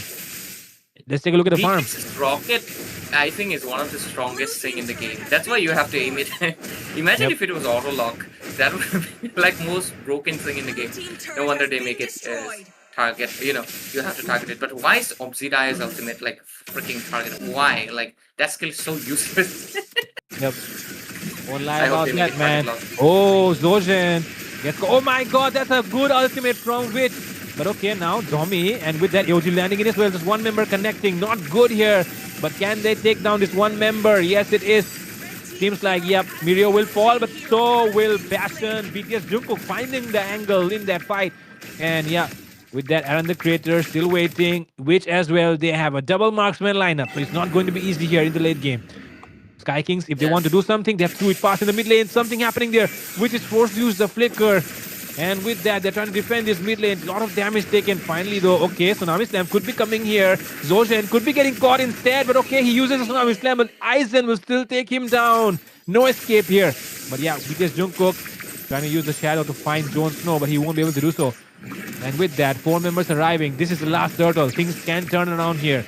Who will get this one? Retribution battle is definitely going to be intense this time around. Take a look at Aizen zoning away with chunking him down into the backline though. Look at the shadow has connected onto Passion, and Passion will fall. Aizen is handling 2 members by himself as well. Mirio the Creator still sustaining. Heavy spin coming in. Who will get the retribution? Is Domi who gets it, and with that AOG landing as well. Sky Piercer gets procced off, which will get 1 down. Domi will get BTS Jungkook as well, which will fall into the hands of Aizen.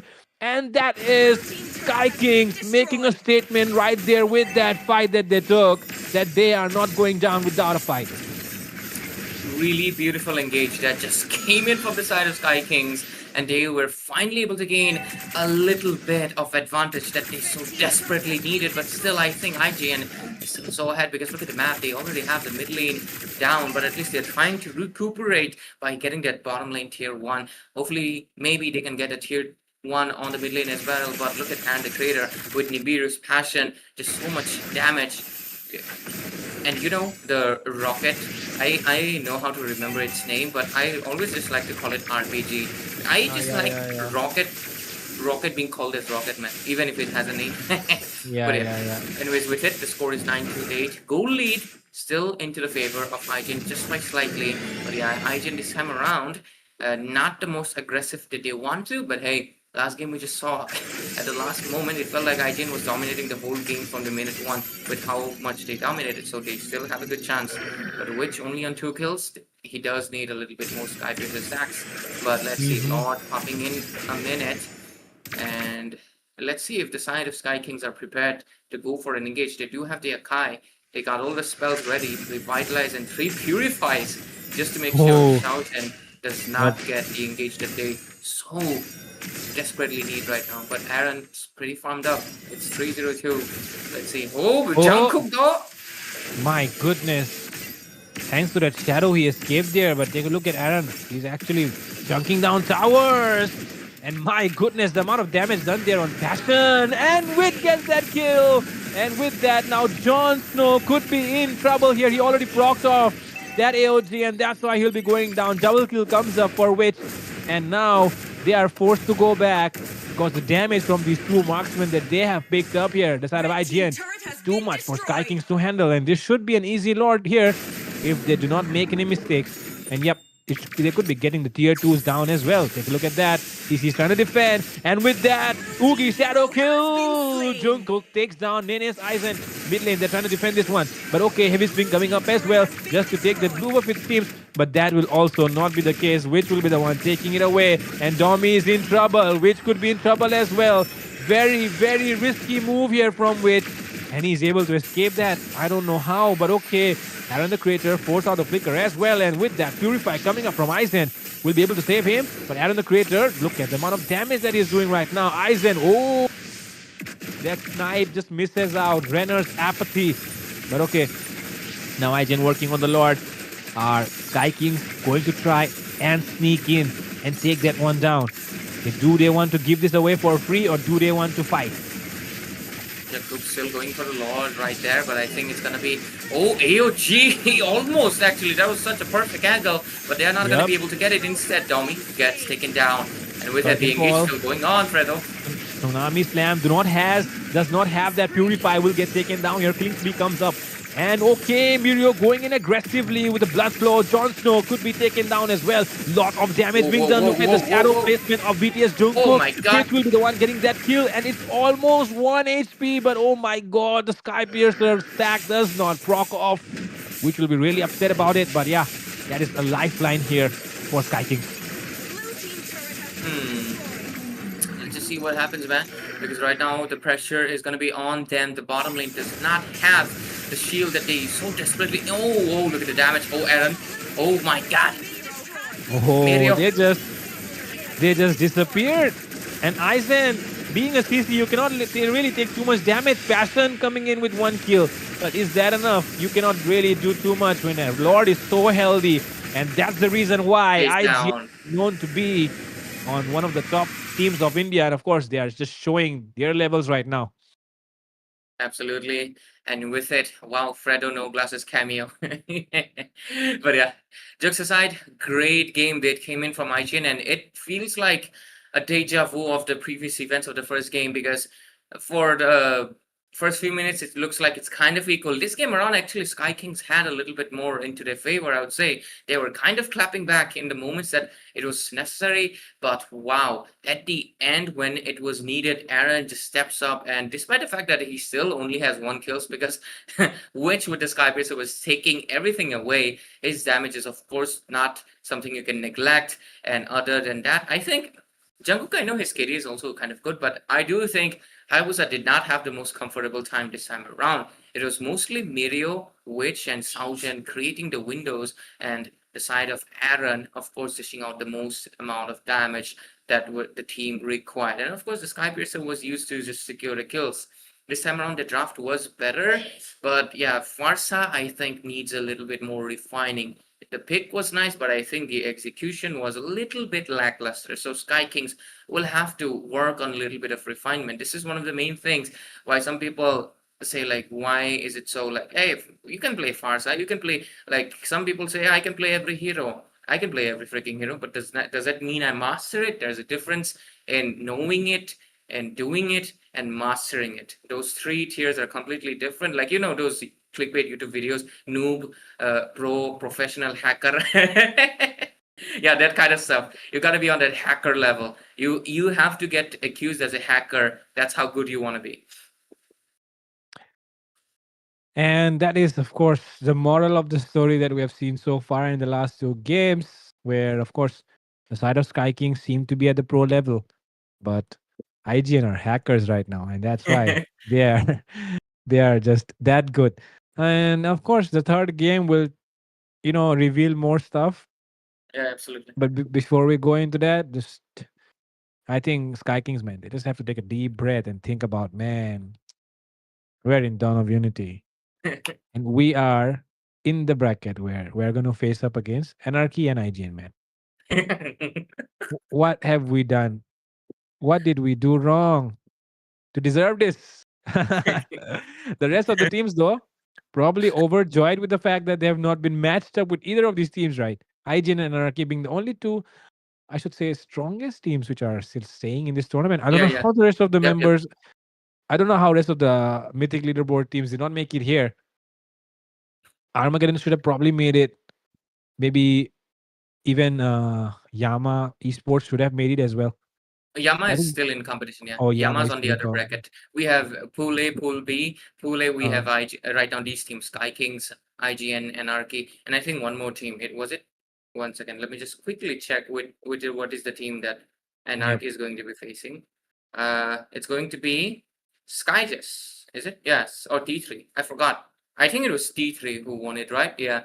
So Anarchy is going to be facing that, and right now IGN's facing Sky Kings, and obviously I think everybody's money is on Anarchy because Anarchy is on a momentum they are here to take it, of course. So, not to mention, LCF is not here. Zohunt is not here. Their only real mythical leaderboard opponent that stands in their way is IGN. So once they take out IGN, they'll basically be at the LAN slot, man. Doesn't really matter if they win this tournament or not. They already qualify for the LAN event, which is the biggest thing you need. On the other side, though, we have Yamai Sports and SBI.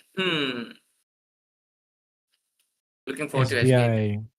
SBI versus C3 Meraki. Whoever wins from that, we're going to be Mhm. getting. By the way, the Oh my. C3 thing, right? Are they Yeah. actually are they actually the Cloud Clover Championship C3 or something? Are they actually the Yeah, I big? think so. I think so. Because, like, the reason I Yeah. know that, do you know why I know that? Because their leader, he also posts like those ones memes, and only their Oh, community does that. yeah, yeah, Posting yeah. those ones memes. C3 always posts those ones memes, and that's why I have a hint that yeah, they're definitely the same people. Hmm. Because and I feel like, if they are one of the teams of C3, then they're actually a pretty solid. It's a pretty Yeah, solid yeah, thing that C3 is doing because they have been doing everything, man. They have been covering news. They have been hosting their own tournaments. They have been, of course, like having their own team as well. So there's a lot of stuff that they're doing actually. Pretty yeah. good out for them. Better start doing Hopeful, news, man. yeah. Better start doing news as well. But with that, we're into the draft section right now, and Sky Kings. What can they do? Come on, It's man. kind of Bring out. funny. It's kind of funny Br- that the fact that mm, we had a squad called Sky Jess and Sky Kings in the same pool. But Sky yeah, what? continue. Sky Jess. Sky Zest. Okay. And Yeah. Sky Kings. Now though, I would really have loved to see Sky Zest as well. But yeah, we're looking at Sky Kings right now, and Sky Kings are not looking really solid against IGN right now. Two Yeah. games back to back. In the second game, it was definitely better in the early phases. But we all know as the late game comes around, it is all about those macros. Micros do not matter anymore. In the early game, definitely does matter. I mean, macros, both are like 50-50. But yeah, of course, in the late game, the dependence of the game on the macro skills matters more because the wave management has to be proper and you have to engage at the right times. You do need someone to scout out information as well. But of course, about team fights, right? About team fights, IGN were just way too intelligent to deal with. I feel like they Yeah. definitely always used Zosian to bait out the enemies, and that's why they kept getting caught each and every time. So let's see what happens this time around. Okay, Respect has his hands again onto the Lancelot, and that is not a good news at all. Absolutely. Not to mention the Lancelot, not just being the top banned hero in like ranked as well as tournaments. This guy, like even in Dawn of Unity itself, this guy has been banned 15 times and has been picked 13 out of them. And the fact that he still has a 65% win rate is actually insane. Because of course, I mean, if one person is playing, that's a different thing. But it's multiple players playing the Lancelot, yet all of them, all of their combined win rate is above 50. Just goes to show that this guy is has a little bit more positive impact, especially in 13 games. Yeah, it's easy to have 100% win rate on one games, two games, but 13 games back to back, and this guy still has a 65% win rate. Just goes to show that Lancelot is one of the junglers with the most positive feedback. Not to mention the fact that, well, BTS Jungkook, he's going to be trying to raise that percentage to maybe what, 69? I think so. I think it will increase by 4%. I hope it does. It will be pretty nice if it does.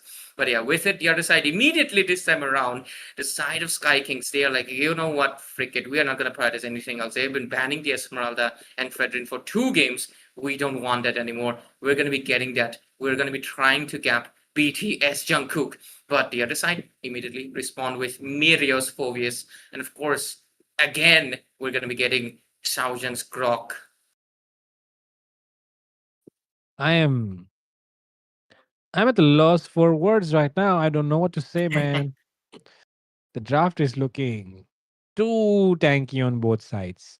And pair it. Okay. Okay, that's a good one. That's a good one from Sky Kings. That's pretty good.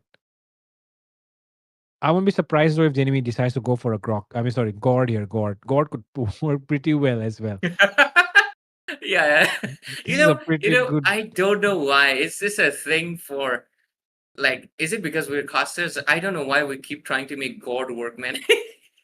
I swear to God, MPL casters never mentioned the freaking God, but here we keep mentioning the God. And Yeah. funny enough, he works. He works. When you don't have people that can actually go into the backline easily, like a Lapu Lapu or an Arlot. Esmeralda, yes, she can technically go, but is she the best at it? God can see her coming a mile away, and he can Yep. easily get out. He's not going to be stopping, right? But Lapu Lapu, Arlot, they're more like unpredictable. That's why, like, you never pick stationary mages against those two heroes. But Mhm. Esmeralda, she's kind of predictable. So God, funny enough, is actually he can work, and his poke is so much that let me tell you, one of the most annoying thing is the God stun. His balls are the most annoying. So far, right? It comes from Yeah. so far. Like, bro, it's like getting shot at from like just imagine you're a soldier in those medieval times running towards a fort, right, from miles away, and that cannonball just lands on top of you. It's something like that. It's Yeah, so like pisses it you comes off. from so you can't even see it coming. And by the time you see it, it's already bounced two times and lands on you. So that Yeah, gets kind of annoying, especially with those low cooldowns. If you go for those yeah, like I guess it's called magic boots, right? Or is it arcane boots? One of them. Magic boots, I guess. magic, Yeah, magic. magic Yeah, boots, and then you go for the book. People call it the book, and the name is Enchanted Talisman. So if you go for Enchanted Talisman and of course magic boots, then 30% cooldown already. Get that yeah. 5% inspire from the mage emblem as well, and you get you know 35%, and just Wishing get one more lantern, 10%. Yeah, 45. wishing lantern 45. That's it. And when you have 45, the amount of spam that will come, like bro. Hey, yo, Oh, damn, what? so tanky. Oh my God, no Wow. Florin, no. Okay, Angela's banned, but no Florin. That's Come surprising. on, come on, witch, pick that gourd. It's time to shine, man. Time to shine that gourd right now. This is the only time when I will say go for the gourd. Otherwise, I will never say it. It's not a. Yeah, We don't really mention gourd too many times. Of course, we say it sometimes when we feel like it, but that's not something that we expect to get picked. But right now, IGN can actually pull up the gourd and give us an entertaining game, man. If you're going to do a clean sweep, then at least. okay, goes for the Valentina. Oh, what? Are they actually thinking of okay, they do have two good ultimates. Valentina does make sense, but if they Yeah, go yeah, for the Eve, then Esmeralda is gonna cause easy. problems. Yeah, If they Eve take the ultimate Eves, will yeah, cause Eve issues ultimate. for Fredrin as well. Yeah. And Kalia is Mm. just good for pickoff. But wow, Valentina 0% win rate, 5 times picked, 0 times banned. Wow, what the hell? Damn, Oh. she's not doing that good, is it? Hopefully, Witch, you Mm. can change that. Or is that a bad omen for you? Oh. Imagine the But win rate stays 0. yeah, imagine, man. Imagine if that happens, then I have to take back my words. But I'll still say it. If there's one person that can make this Valentina work, I mean, like, bro, it has to be Witch, right? Who else? Yeah. Bit could be the Damn. one. Asuna could be the one. But we do not have Bit and Asuna here tonight. We have Yeah. Witch. And Witch has done things that no one has ever done because he has played in Riyadh. So remember that, guys. Remember that. And now he's Damn. playing with kids. He has Well, played the with life yep. cycle of veteran ML players, man. It happened with Gosu General, remember? Yeah, Freaking yeah, played in M series that played with kids, man. yeah. It is the life cycle of pro players. Become old, play with kids. Then get married and retire, which is good.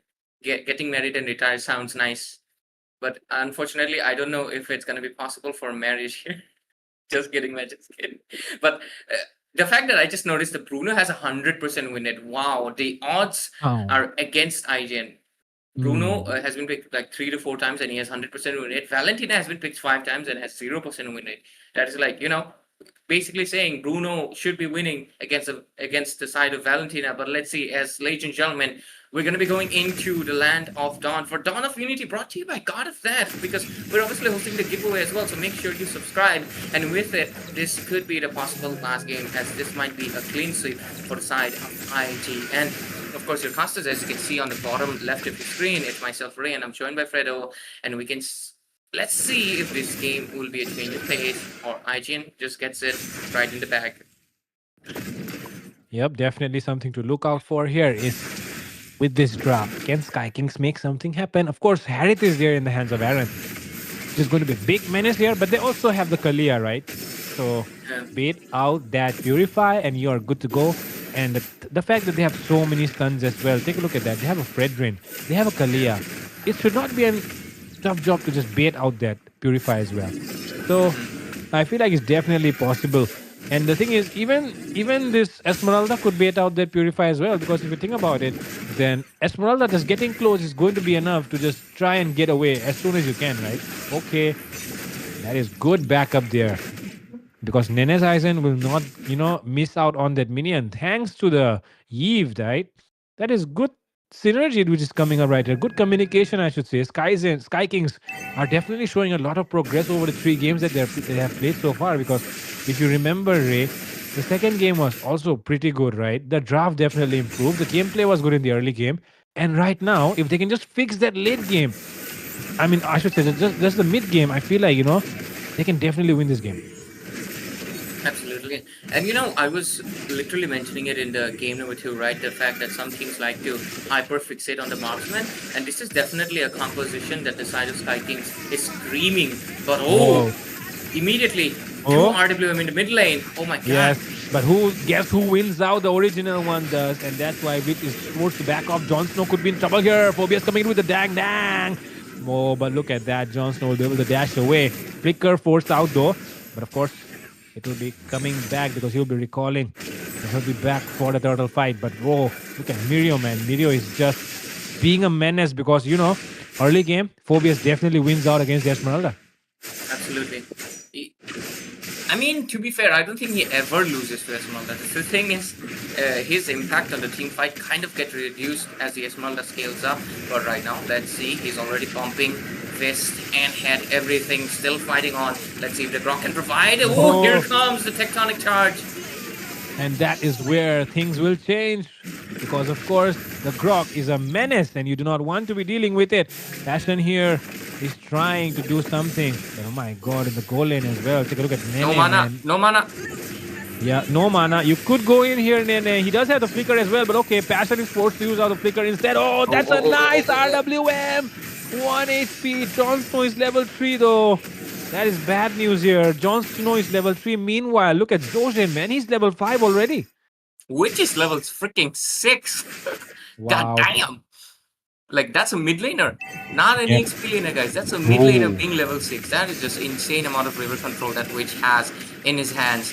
And he has not been losing. I mean, his RWMs are not winning, but he's not losing the lane. He's winning it. Yep. And to be fair, that's a Valentina that gets EXP the more she, hits the opponent. So yeah, makes sense.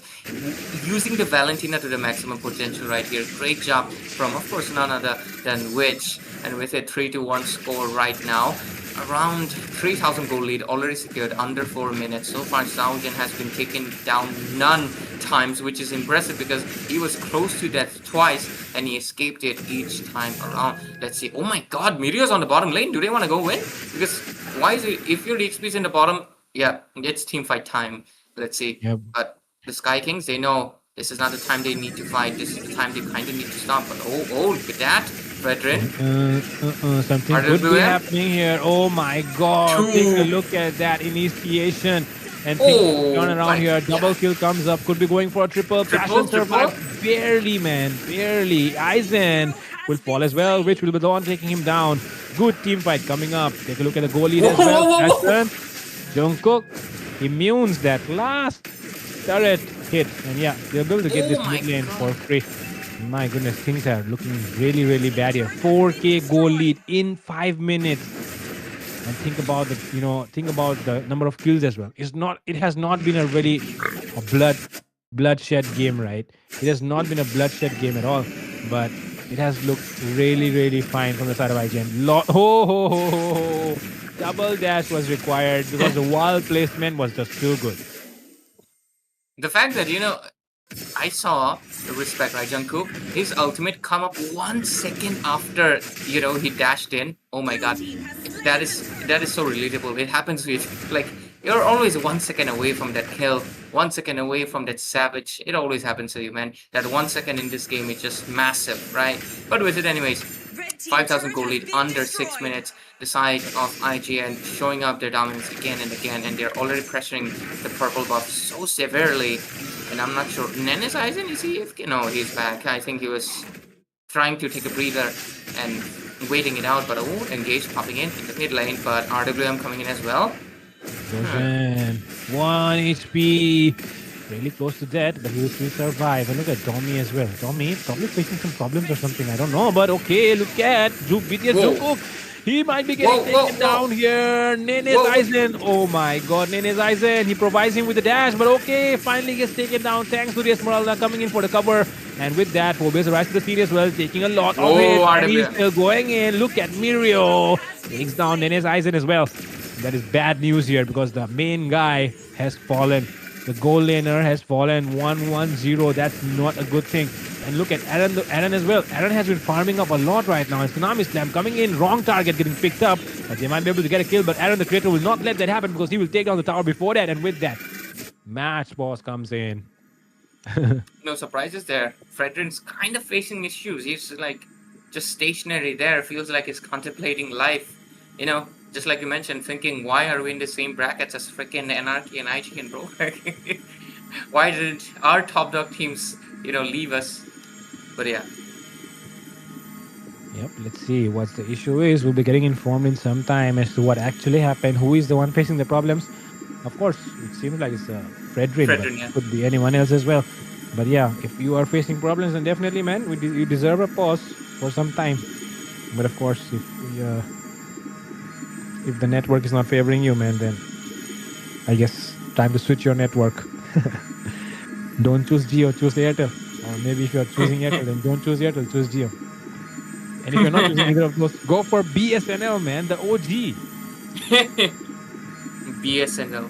You know, it's kind of funny that BSNL sounds like bad channel in my language because the BA sounds like bad in my language, so it sounds like it's a bad channel. Anyways, that's a fun in my language. But anyways, with it, we're gonna be seeing 7 minutes in already. Okay, Fredrin, are you back homing? I think yeah, he's back. But still, the game's kind of out of their hand, despite that he faced lag or not. Because the fact that IGN were already putting in so much pressure, right? And okay, Passion gets the glowing one, so a little bit more damage and anti-heal into their favor. But let's see, okay, he's dishing out good amount of damage, right? But Turtle, oh my god, it's almost 8 minutes, so I think they should just skip it, man. Just skip it and go for a straight up the Lord. Damn, they really wanted orange. Retribution use? I think they can go for Lord, right? Don't go for the Turtle. They could go for the Lord because Fredrin does not have the retribution, but they will try to take that blue buff before they go for the Lord. It seems Aaron the creator can already start the Lord right now. There is nothing that can stop them, but okay, Jungkook, oh my god, he's definitely aware of the map by a lot because Zojin is always providing the information, and now there we go. Looking really good here. There is no problem. This is a flawless game. There has been no issues so far. Okay, Passion really low, and now the duplicate is winning out against the original. Well, if the duplicate is Valentina with them, I don't have appropriate words to describe Valentina. Mainly because she is technically the grandmother of Gushan and Aemon. So yeah, can't even say the fact that she's a mother. She's like a grandmother material. So yeah, anyway, it's 8-2 score and 6,000 goal lead into the favor of IGN as we proceed towards that 9-minute mark. And they're going to be getting that Lord with no competition coming in because Tommy's trying to get some side lane attention. But look at that, the engage is already up. It's a man force. RWM, everything. Look at BTS Jungkook though. BTS Jungkook, and with that, which is the one who takes him down. Mr. Passion will fall and might be Aizen. Aizen will survive. And yep, that is 4 members still standing. But the amount of damage that IGN is dealing right now, and we look at the goal lead as well, 8k already. Yeah. Not at all a good news. They're definitely going to get chunked down pretty easily. Aaron the creator as well has not died even once, and so does Witch. And now, for me, of course, like I said, the only person who could have made this Valentina work is Witch, and he's definitely proving me right now. So yeah, thanks to Witch, we will not be seeing a Valentina 0% win rate anymore. Yeah, it's gonna be what? Out of 5 games, it's gonna be like 25% win rate. But yeah, it's all because of Witch. I mean, not in the sense that he's the one who lowered it. He's going to be the one increasing. Look at the engage. Jon Snow taken down. My God, knock-up coming in as well from Snow. And Zoshin with that Aizen will fall. 3v5. Zoshin already down as well. But okay, they cannot make it happen, it seems. Or can they? Seems like they'll be defending it, but okay. The next wave of minions is arriving as well. Shutdown secured there by Nene though. So that's a good amount of gold that he got. But okay, there is Jungkook still alive. There is Aaron still alive. They do not have enough HP, but okay, Jungkook, he does have the minions to make use of. And will he go in? Oh, he gets by Jon Snow with that tsunami slam, which will save the day here, because otherwise we all saw the animation, right? We all saw the animation. Nene's armpit was just one phantom execution away. But yeah, thanks to Jon Snow right there. The save of a lifetime here for Sky Kings, hopefully, if they win this one. Damn, freaking Kelia came in like Tengen to, Tanjiro stopping that blade to his eye, Reminds me of that scene. Damn, that was so close, bro. Literally, he was dead, bro. Literally saved him. That's the kind of rumor you want. Animation was also animation already happened, okay. But yeah, the fact is you can actually cancel that ultimate cost. And okay, with that, take a look at that. The initiation, right?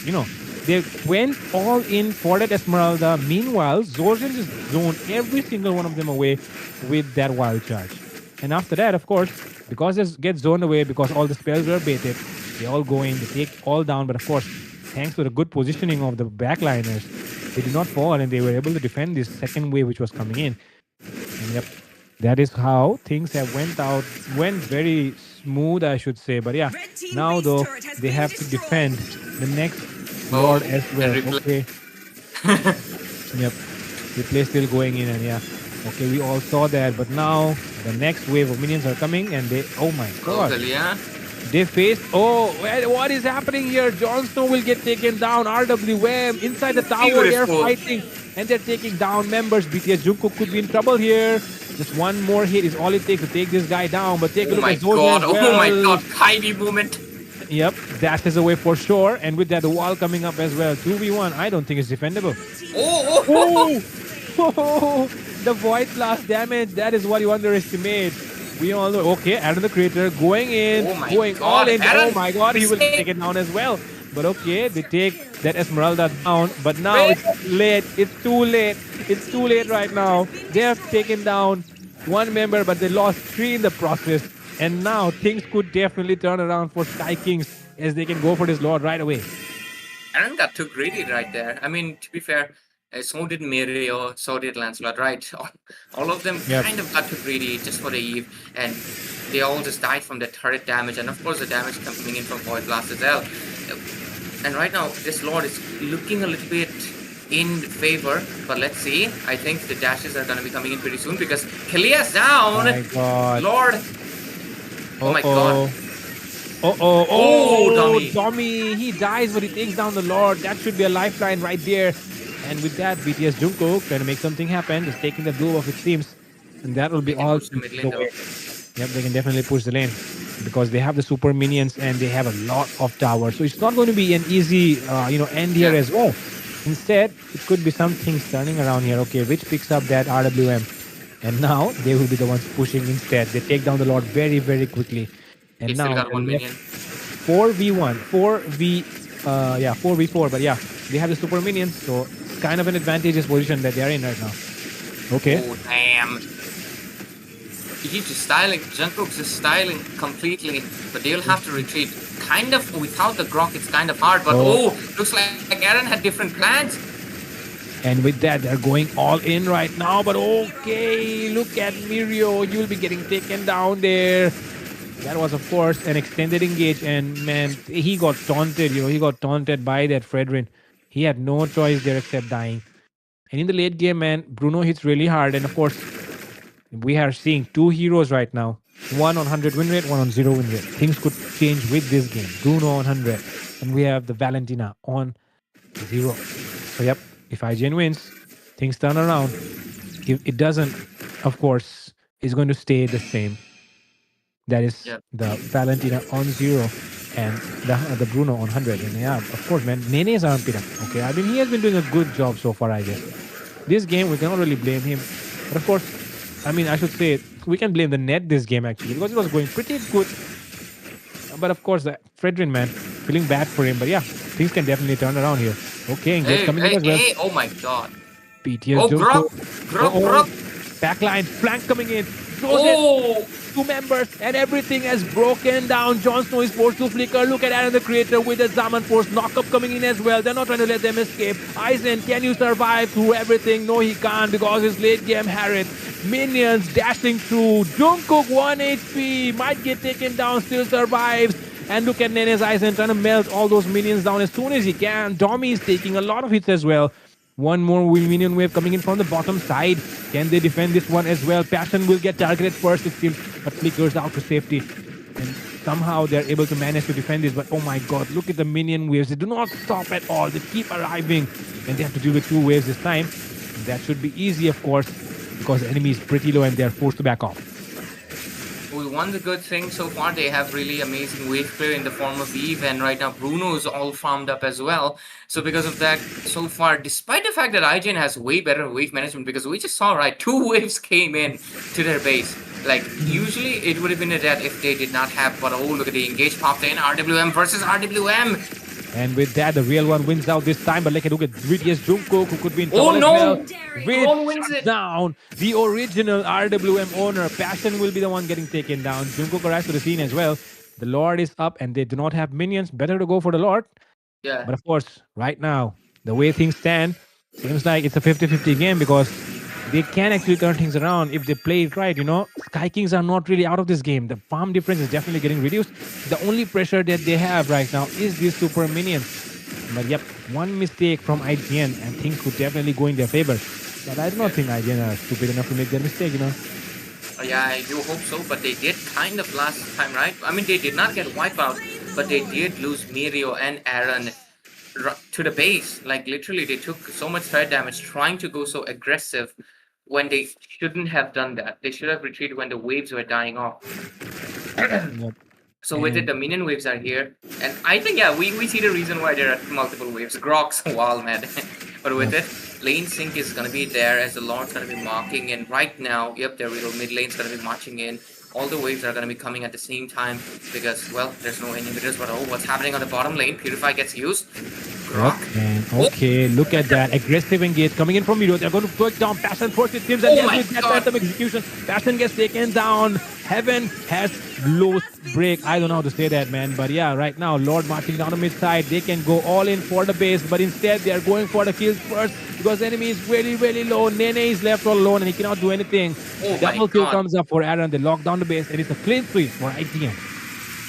How does IGN keep on doing this? The last team fights look like it's so one-sided always. It doesn't feel like the other side had any chance at all. Each time it's a 5-0. The last engage is always a 5-0. They make it feel like it was a snowball game from the right first minute. Even though the fact that well, first Sky Kings, huge prop to you. You guys definitely, like, first game, you guys were not that good. Second game, you stepped it up. Third game, you were able to force IGN almost into an 18-minute game by extending it, by defending it, and of course gaining a lot of advantages in situations where IGN did not want you to. So huge props to you for making it possible.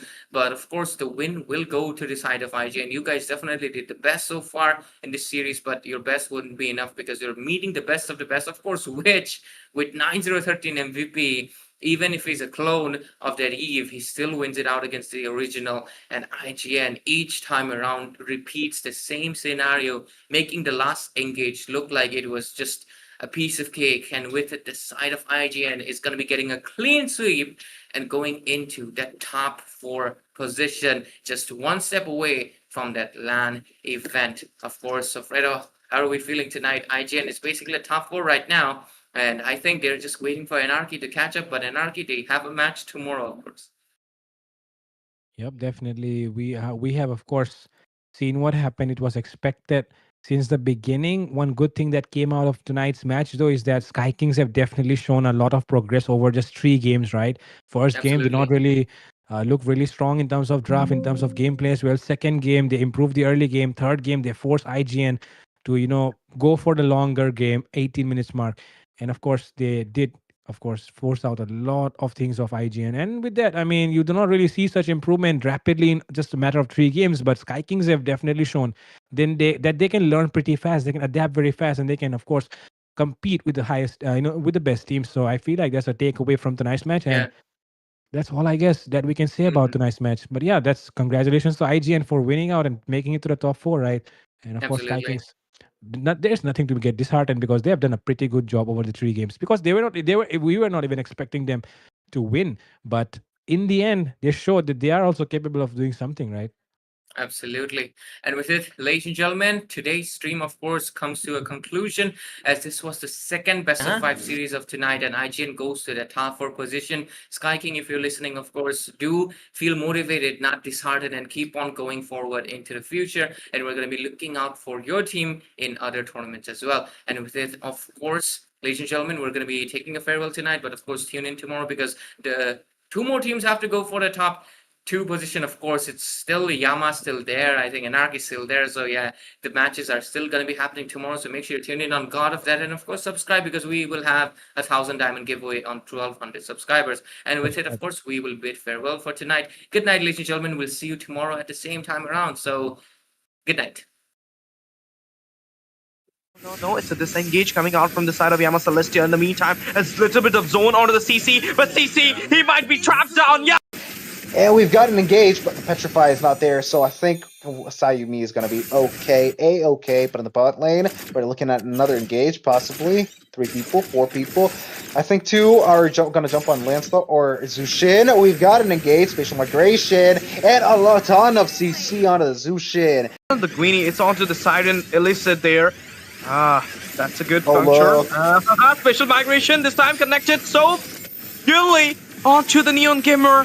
In the meantime, we can see that Greenie finds kill onto his Dow Queen. And the Crimson Bacon still on, giving a little bit of crowd control, but he got trapped down there. Delete. Spatial migration at the top side getting a kill, but in the mid side we've got Jack Quinn getting the kill on Hide and Bush and making sure that there's no Angela at all for the next team fight. But then again, Sayumi is going to get the top of tier 1, tier 2, and then we've got an engage probably. I think it's not going to be very good. Jack Quinn is going to get the kill on CC. However, Jack Quinn is side of Team Yama Celestials. Of course, and now they will be grabbing out the second tier as well.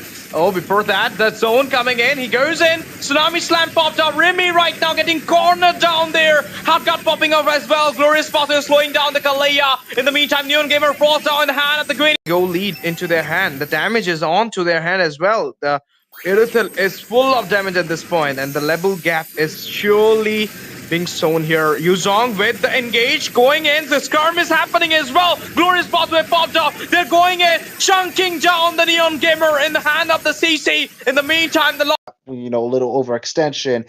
And that's what I'm talking about. If he actually used, his second skill with the flicker, he would be able to pull the enemies even further back. Even though they're overextending that much, they're not getting punished that well. And look at that, we've got Neon Gamer using the Tsunami Slam, and we've got Thorn Rose trying to do some damage onto the enemy Sayumi. well, that's a good thing. I mean, they picked out this high loss for a beautiful thought, and they managed to do as well. Special migration coming in, a lot of damage, a heavy crossbow.